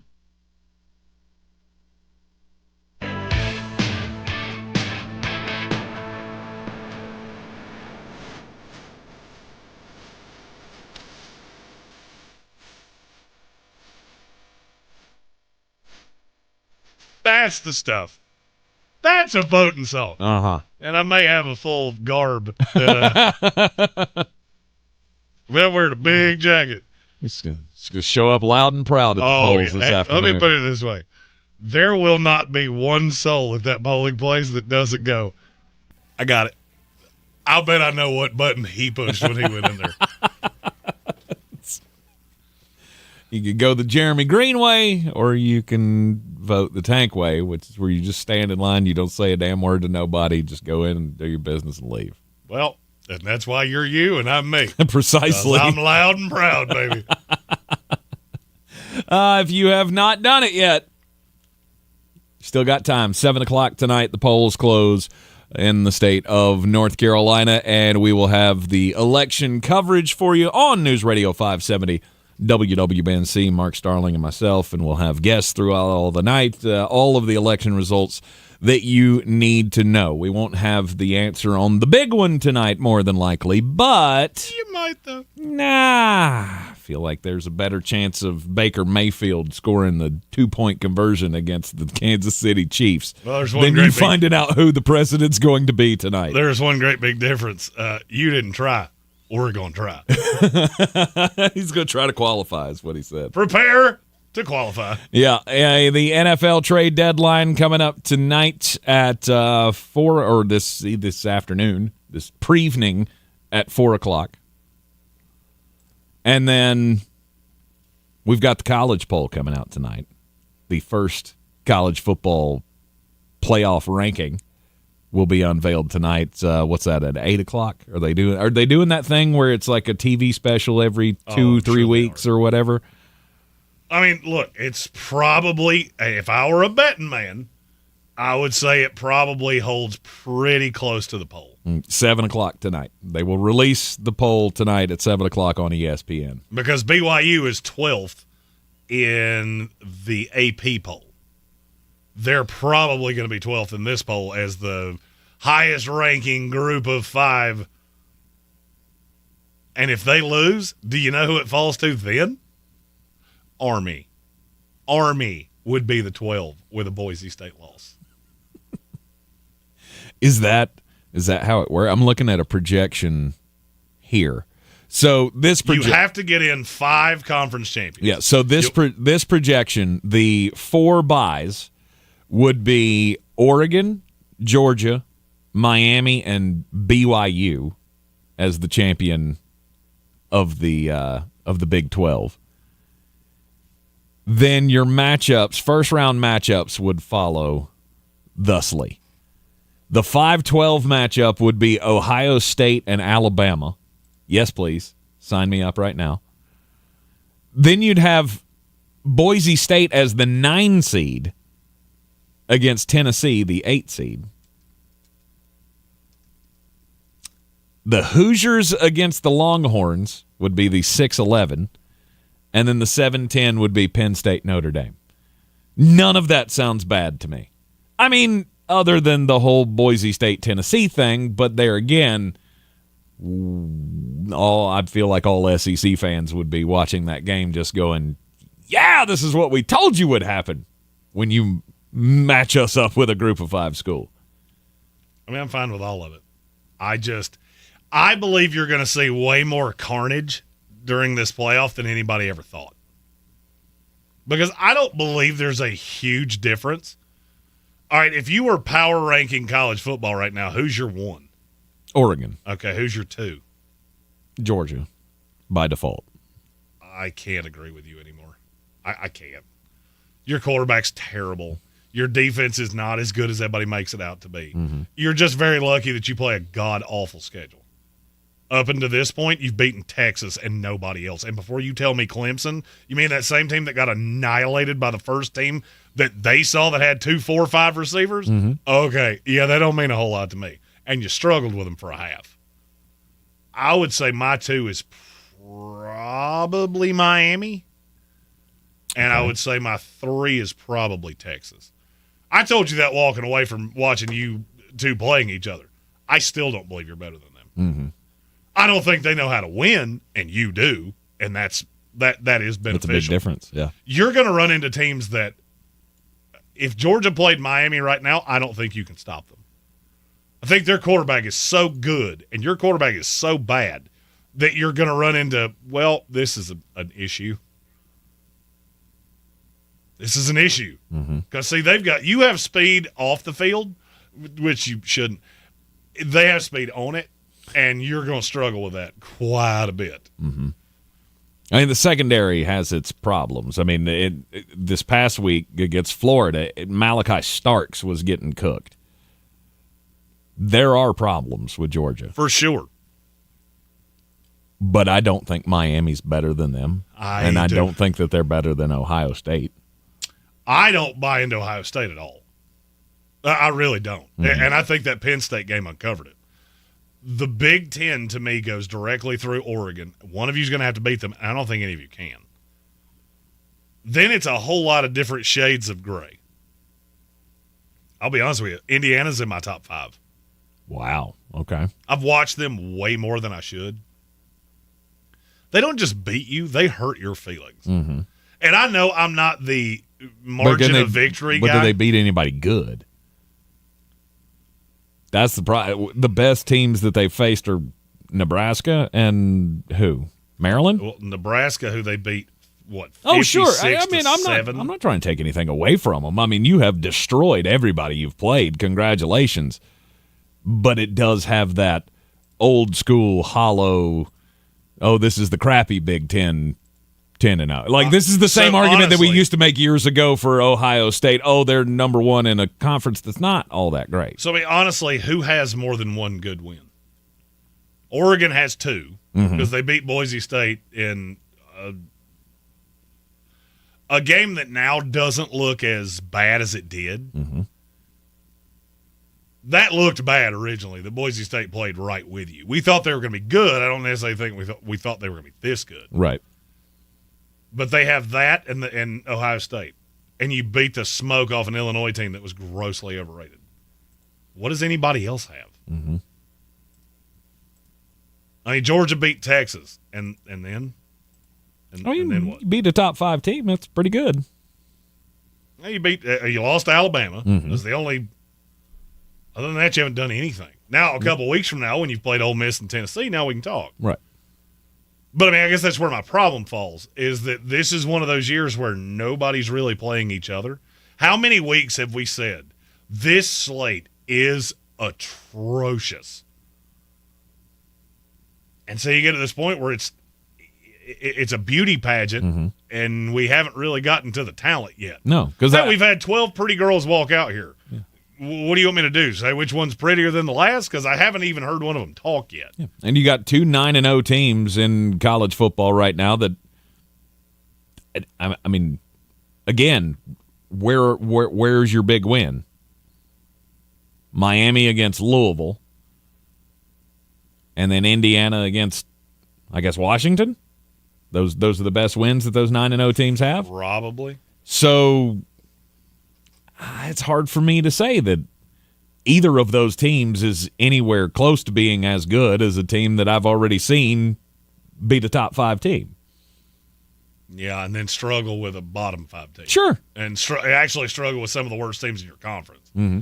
I can't look at that and go, yeah, if you do that against anybody that's even vaguely competent, because you did it against Kentucky, and now you've done it against Florida. You do that against Ole Miss, they will hang 70 points on you. You get them this week. That tells me a lot. And I think you're going to beat them because they're very finesse, and that is something you have historically done well against. It's that next week against Tennessee that I know their offense isn't great, but their defense is. And their defense might haunt Carson Beck's nightmares. It very well could. That turns into a ground and pound game, though. Which side are you on? I would take Tennessee. You're on Tennessee? They have the better running back. Dylan Sampson's one of the best running backs in the country. That is a good point. If you try to play Georgia football against Tennessee, they're going to mush your face. Because they have a quarterback that's not going to turn it over. You have a turnover machine. And as soon as he gets uncomfortable, and that little – I don't remember that linebacker's name. That every time I watch Tennessee, I just – are they telling you the plays? Because you're involved in every play I see if this defense runs. Right. Will Rogers or something like that. It's a linebacker. He wears 40. I can't remember his name. I'm not overly impressed with anybody. I think we're going into the first playoff. It may be the best one we've ever had because you're going to have 11 teams that are pretty daggum close to each other. 4 of them are going to play at home. We're going to boil it down to 8 teams, and then we're playing in the bowl games. And I'm intrigued. This is the year that I could see the 7 seed winning this thing. We have a super chat before we go into the commercial. Here comes the money. Here we go. Money talk. Here comes the money. Iman report with a super chat saying he would scrap these participation trophy bowl games for an NIT style tournament. I would be fine with that. You That'd take be that kinda second. Cool. I because I've said I would scrap the ancillary bowls entirely. Yeah. And I think we have 45 of those or something ridiculous like that. There's a day coming that's happening because I don't know how you're going to get them sponsored. Nobody watches them. Right. Outside of a handful of interesting regional matchups. Then you get all the guys that are in the transfer portal that don't play, all the guys that are going into the draft that don't play. I don't know who's picking up the tab on these games. Yeah, sorry, Jimmy Kimmel's going to run out of money. And by the way, that game's been sponsored by 4 people in 4 years. Yeah. There's a reason none of them have Snoop come back. Dogg's this year, isn't I it? think. There's a reason none of them have come back and said, hey, let's do that again. Because they look at a profit and loss and go, wowzers. No, it almost feels like it has become kind of a status symbol kind of thing. And the problem there is they're not spending, they're not spending as much as they used to have that status symbol. Now it's, oh, wait, this is affordable for guys like Jimmy Kimmel and Barstool and Snoop Dogg and whoever else wants to have. Oh, but didn't Rob Gronkowski get a bowl last year? It was the same bowl Kimmel had. He had it the year before. Okay. So that's the warning sign here, is that these revolving door sponsorships, they're affordable now because nobody's watching. I stick with what Adam Black said here. Move the bowl games to week 0 next year. I've always loved it. From the first time I heard that idea, I love that idea. Yep. Because you get an opportunity for a good win the following year, and I get there's some seniors that won't play in that game, and you're benefiting people that weren't actually here. I get that. There's nothing I can do about that. It's better than playing a bowl game with 50 guys that mostly didn't contribute to getting here, which is what you're doing now. Florida State, Georgia. And that broke the Florida State program and my brain. You're welcome. You're in the Sportsocracy, and this is ESPN Asheville. This is your Exergen Temporal Scanner weather forecast on ESPN Asheville. Rain chances stay with us and some spotty light rain over the next several days, but no heavy rainfall. A couple of tenths of an inch possible. Don't see a flood threat at all. As we get into the afternoon on this election day, there may be some spotty light rain. I think most of it's just cloudy and breezy. Mid-60s. Tonight we drop back only into the upper 50s with a chance of some rain showers. Wednesday, some patchy fog. Maybe a few showers, especially in the afternoon. Otherwise, partly sunny and 75. Chance of showers Thursday, 73. And then I'm going to look ahead toward the weekend because we may have some tropical moisture pulled north from Raphael. But right now, it looks like a weakening system. And at this point, doesn't look like heavy rain. I'm meteorologist Ray Stejik from the Weather Channel. This report is sponsored by eBay. We all got a thing. Yes, even you. If you love fashion, car parts, trading cards, whatever you're into, it's on eBay. So go find the thing that keeps you up at night. eBay. Things people love. iHeartRadio has the 2024 presidential election covered with Decision 2024. Listen for real-time results and updates as the votes come in. From key races to national trends, our team will cover it all. Tonight, stay informed and stay connected on the go with your free iHeartRadio app. Just search election to listen to iHeart's 24/7 news channel. A people-first presidency. Make America great again. Decision 2024 on iHeartRadio. StormPro Solution is here to help you in your time of need, providing top roofing and water damage restoration services, tree removals, and storm damage assessments. Call StormPro Solution at 828-318-7096. If you're living with chronic joint pain in your knees, hips, lower back, and shoulders, I've got exciting news for you. Emmitt Smith, all-time rushing leader and Hall of Famer. Now you can get relief from pain without harmful medications and surgery. Call my guys at QC Kinetics. QC Kinetics specializes in biologic therapies that can repair and restore damaged tissue. I'm talking about natural pain treatments now available, not just for pro athletes, but to people like you. At QC Kinetics, we're seeing patients every day who suffer from chronic joint pain but who desperately wanted to avoid surgery. We're treating joint pain with biologic therapies, regenerative solutions with long-lasting results. Listen, it's all about getting your life back. Playing touch football with kids, walking upstairs pain-free, getting back on a job, and patients at QC Kinetics are raving about the results. QC Kinetics. Call to learn more about restorative treatments that can get you back in the game. Call QC Kinetics, 828-333-9517. That's 828-333-9517. 828-333-9517. Portions of the following program were pre-recorded. Do better, be better every day. That's the Parks Promise. This is JW with Parks Fort Hendersonville, and I'm so excited to introduce our first Parks Promise community hero, the American Red Cross of Western North Carolina. The need for blood is so important, and in the summer months, the need is even greater. Did you know that you can donate every 56 days? Save lives this summer. Head to redcross.org to schedule an appointment or find a blood drive near you.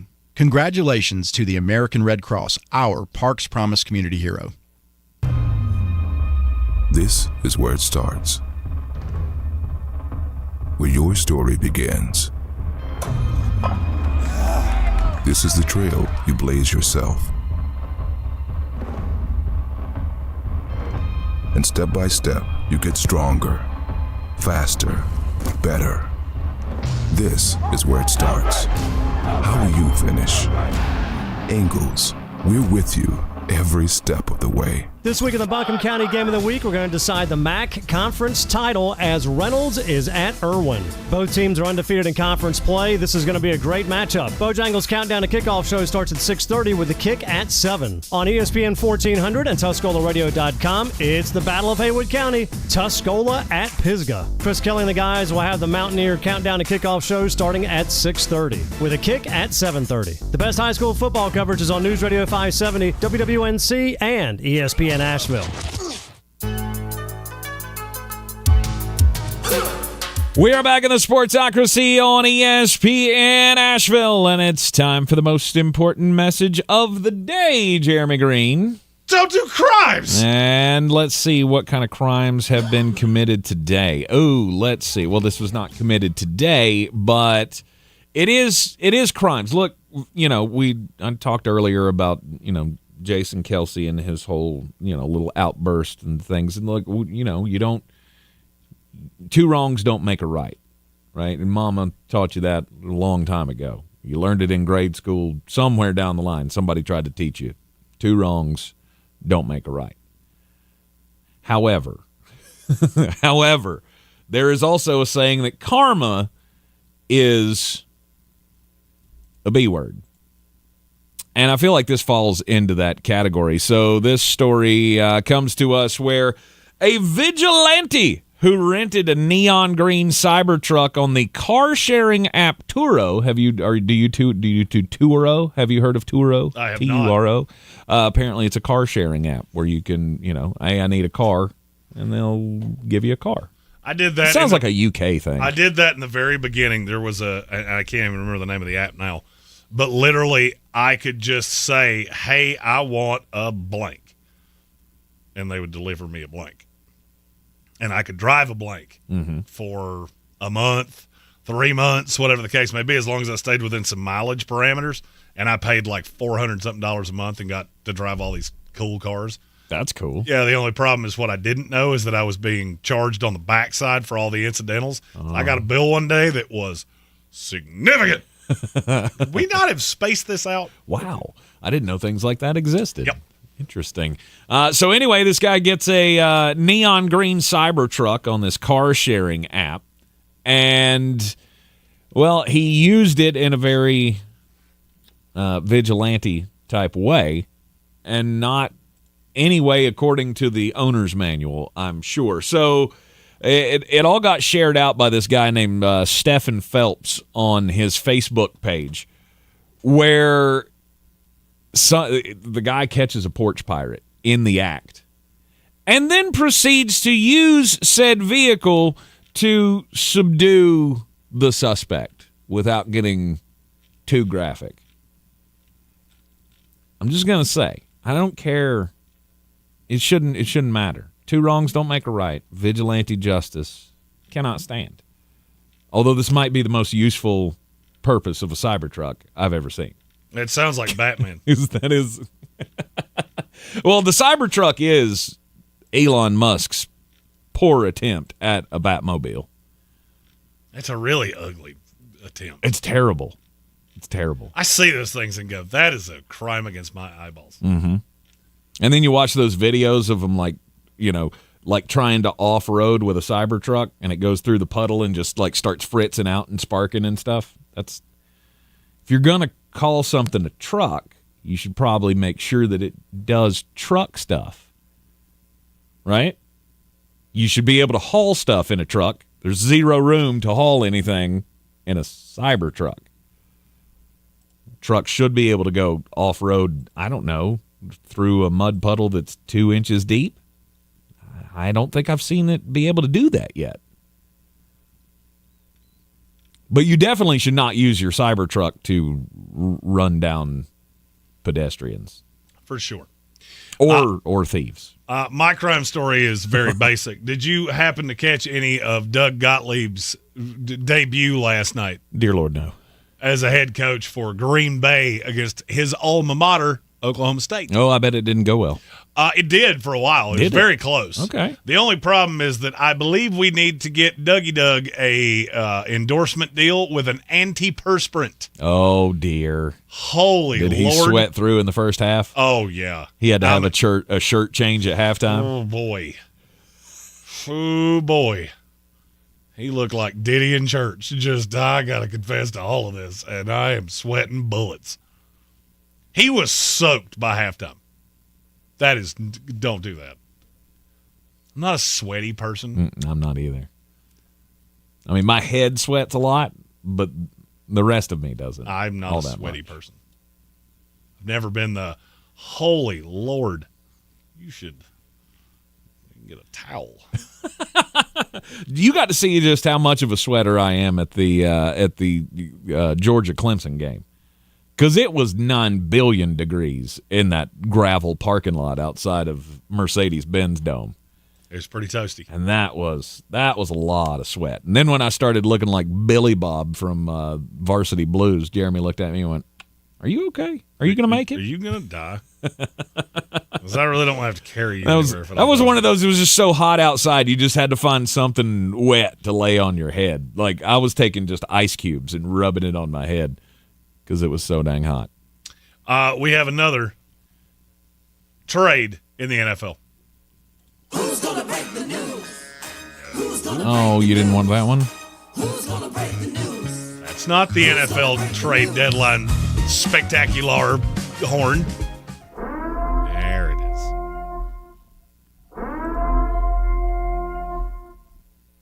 All right, what's happened? The Green Bay Packers are trading edge rusher Preston Smith to the Pittsburgh Steelers. Oh, we were just talking about him earlier today. Yeah, I don't care. What don't they give care? up?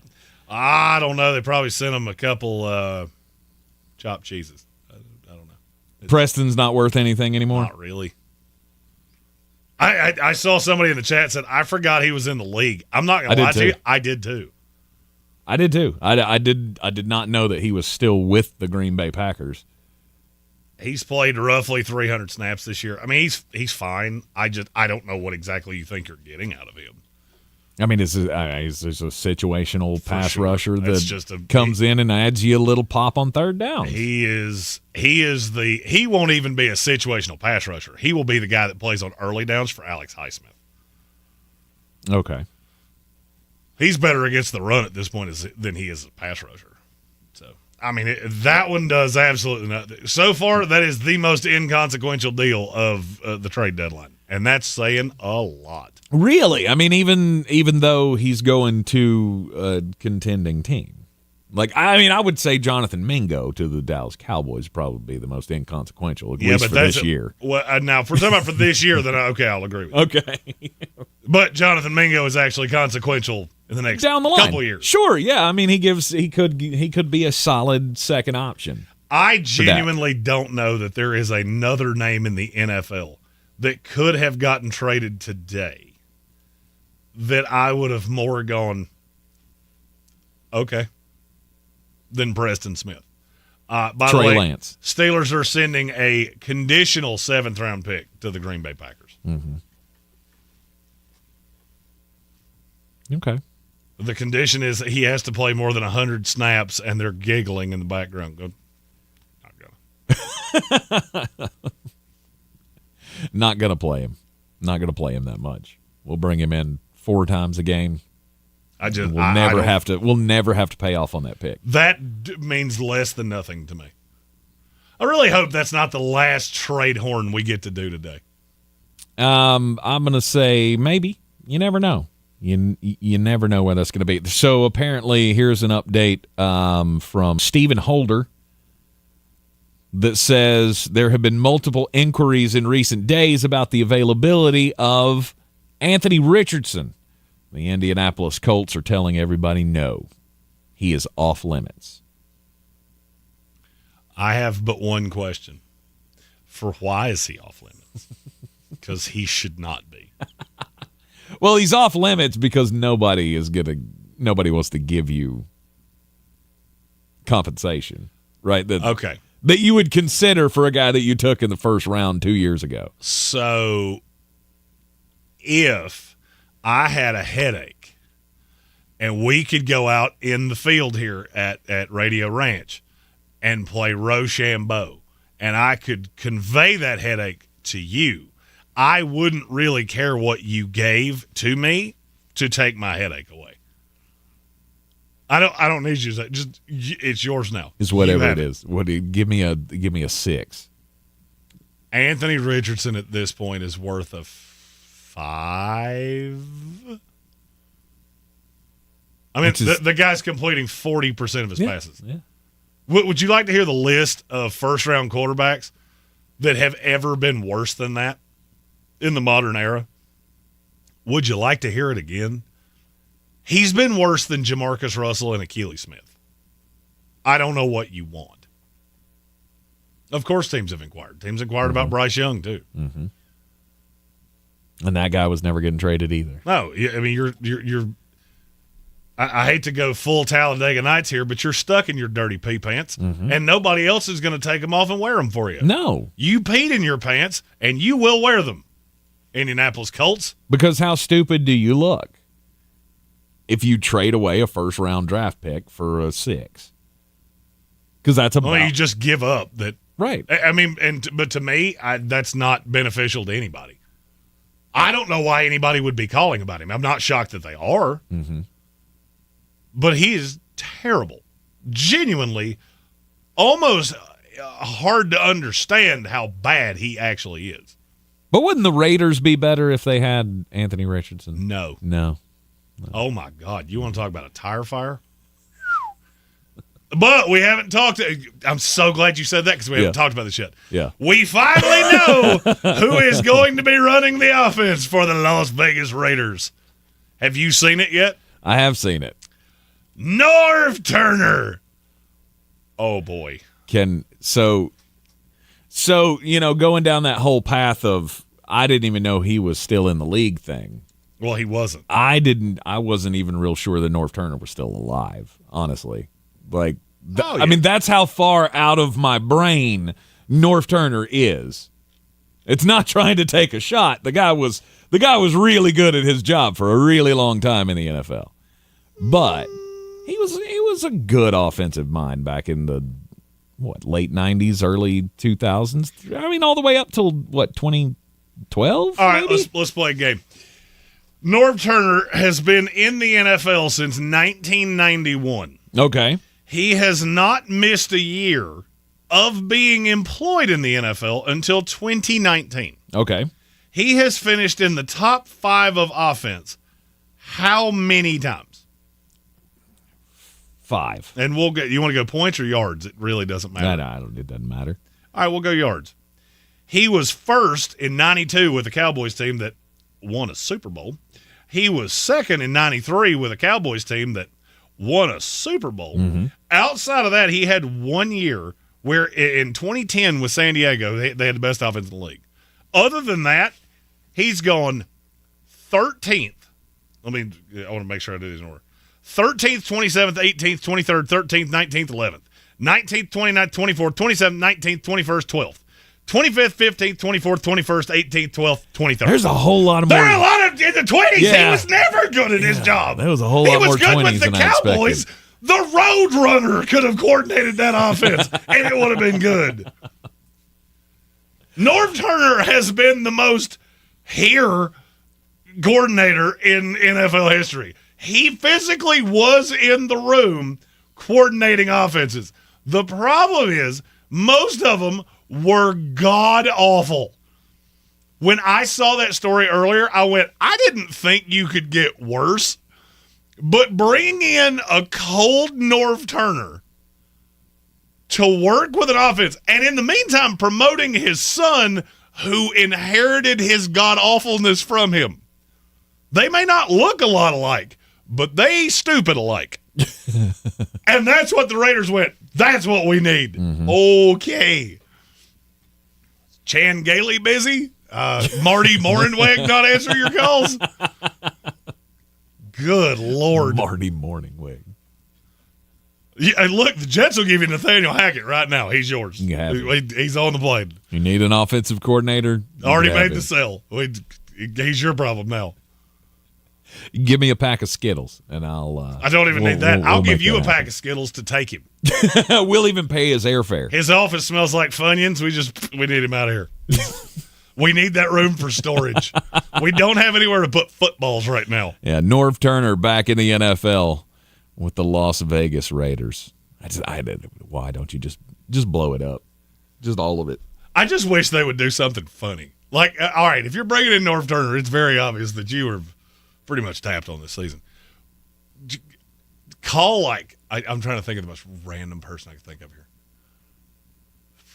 Marty Mornweg was probably the right call. Just call him and be like, hey, what are you doing? Oh, you know, they should really put like Rob Ryan on this staff.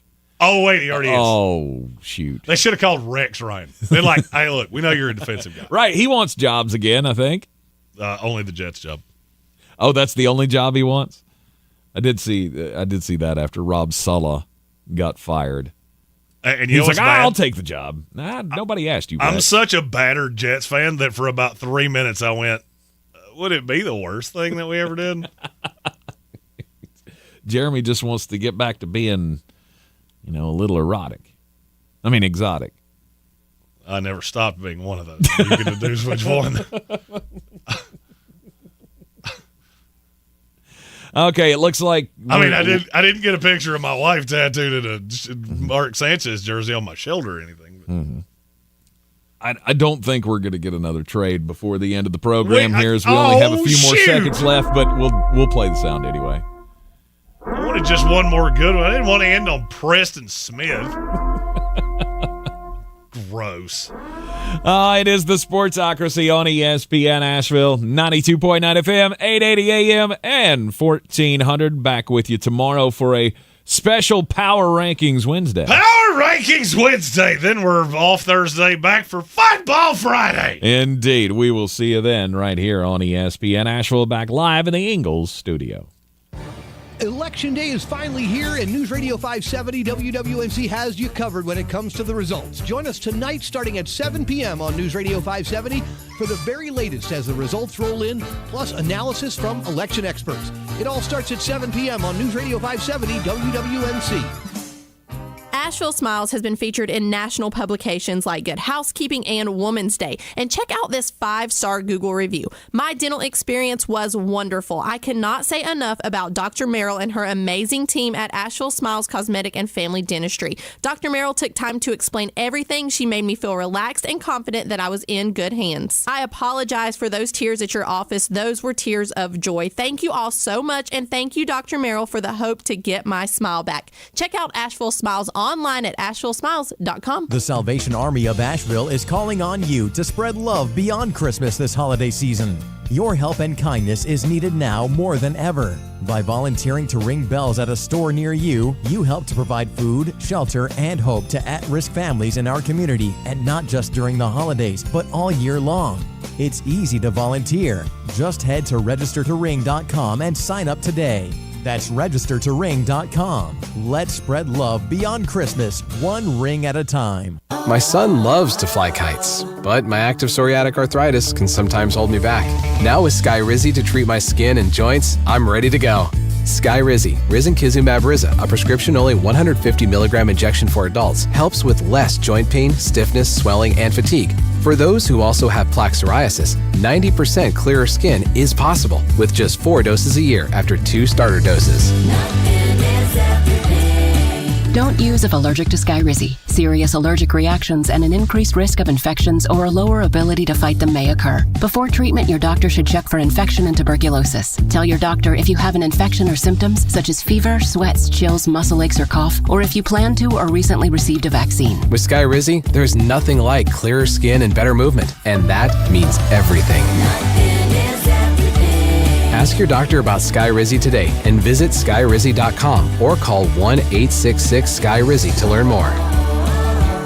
Nothing says welcome home like insanely clean carpets from Zero Res Carpet and Air Duct Cleaning. For a limited time, get 3 rooms cleaned for just $129. Easily schedule your cleaning online at ZeroResAsheville.com. If you're looking to buy, sell, or invest in real estate in the mountains, you need to call the agents at Clarissa Sells WNC, brokered by eXp Realty. Check us out online at ClarissaSellsWNC.com. Download our free app on Google Play or the App Store. Type in Asheville Home Search. You'll be able to connect with our team and see all the available homes for sale in our area. For more information, contact us today at 828-774-6343 or ClarissaSellsWNC@gmail.com. Do better, be better every day. That's the Parks Promise. Our mission, to improve lives with every interaction. This is JW, General Manager at Parks Ford Hendersonville. Experience the Parks Promise today at parksfordhendersonville.com. That's parksfordhendersonville.com.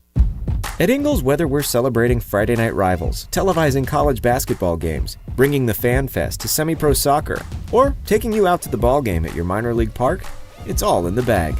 Ingles, low prices, love the savings. This is your Exergen Temporal Scanner weather forecast on ESPN Asheville. Rain chances stay with us and some spotty light rain over the next several days, but no heavy rainfall. A couple of tenths of an inch possible. Don't see a flood threat at all. As we get into the afternoon on this election day, there may be some spotty light rain. I think most of it's just cloudy and breezy. Mid-60s. Tonight we drop back only into the upper 50s with a chance of some rain showers. Wednesday, some patchy fog. Maybe a few showers, especially in the afternoon. Otherwise, partly sunny and 75. Chance of showers Thursday, 73. And then I'm going to look ahead toward the weekend because we may have some tropical moisture pulled north from Raphael. I'm meteorologist Ray Stajic from the Weather Channel. This report is sponsored by eBay. We all got a thing. Yes, even you. If you love fashion, car parts, trading cards, whatever you're into, it's on eBay. So go find the thing that keeps you up at night. eBay. Things people love. To all you tool people out there, has Harbor Freight got a deal for you? Big savings every single day this November. Because we know that right now, when the price of everything only seems to go up, you need a place where prices stay low. So shop in-store or online for quality tools you can trust at prices you'll love every day. Whatever you do, do it for less at Harbor Freight. Football season is here, and at Haywood Regional Medical Center, we know it's not just the players who need to stay in top shape. Whether you're an athlete pushing for the win or a fan enjoying the action, our orthopedic team is here to keep you in the game. This season, let Haywood Regional Medical Center meet your orthopedic needs. From tears and strains to sprains and breaks, we use today's therapeutic technology to keep you moving. Visit myhaywoodregional.com to learn more. Haywood Regional Medical Center, sports medicine and orthopedics to help you live your healthiest life. From the Ingalls Studios, this is ESPN Asheville, WPEK, W225CJ Fair.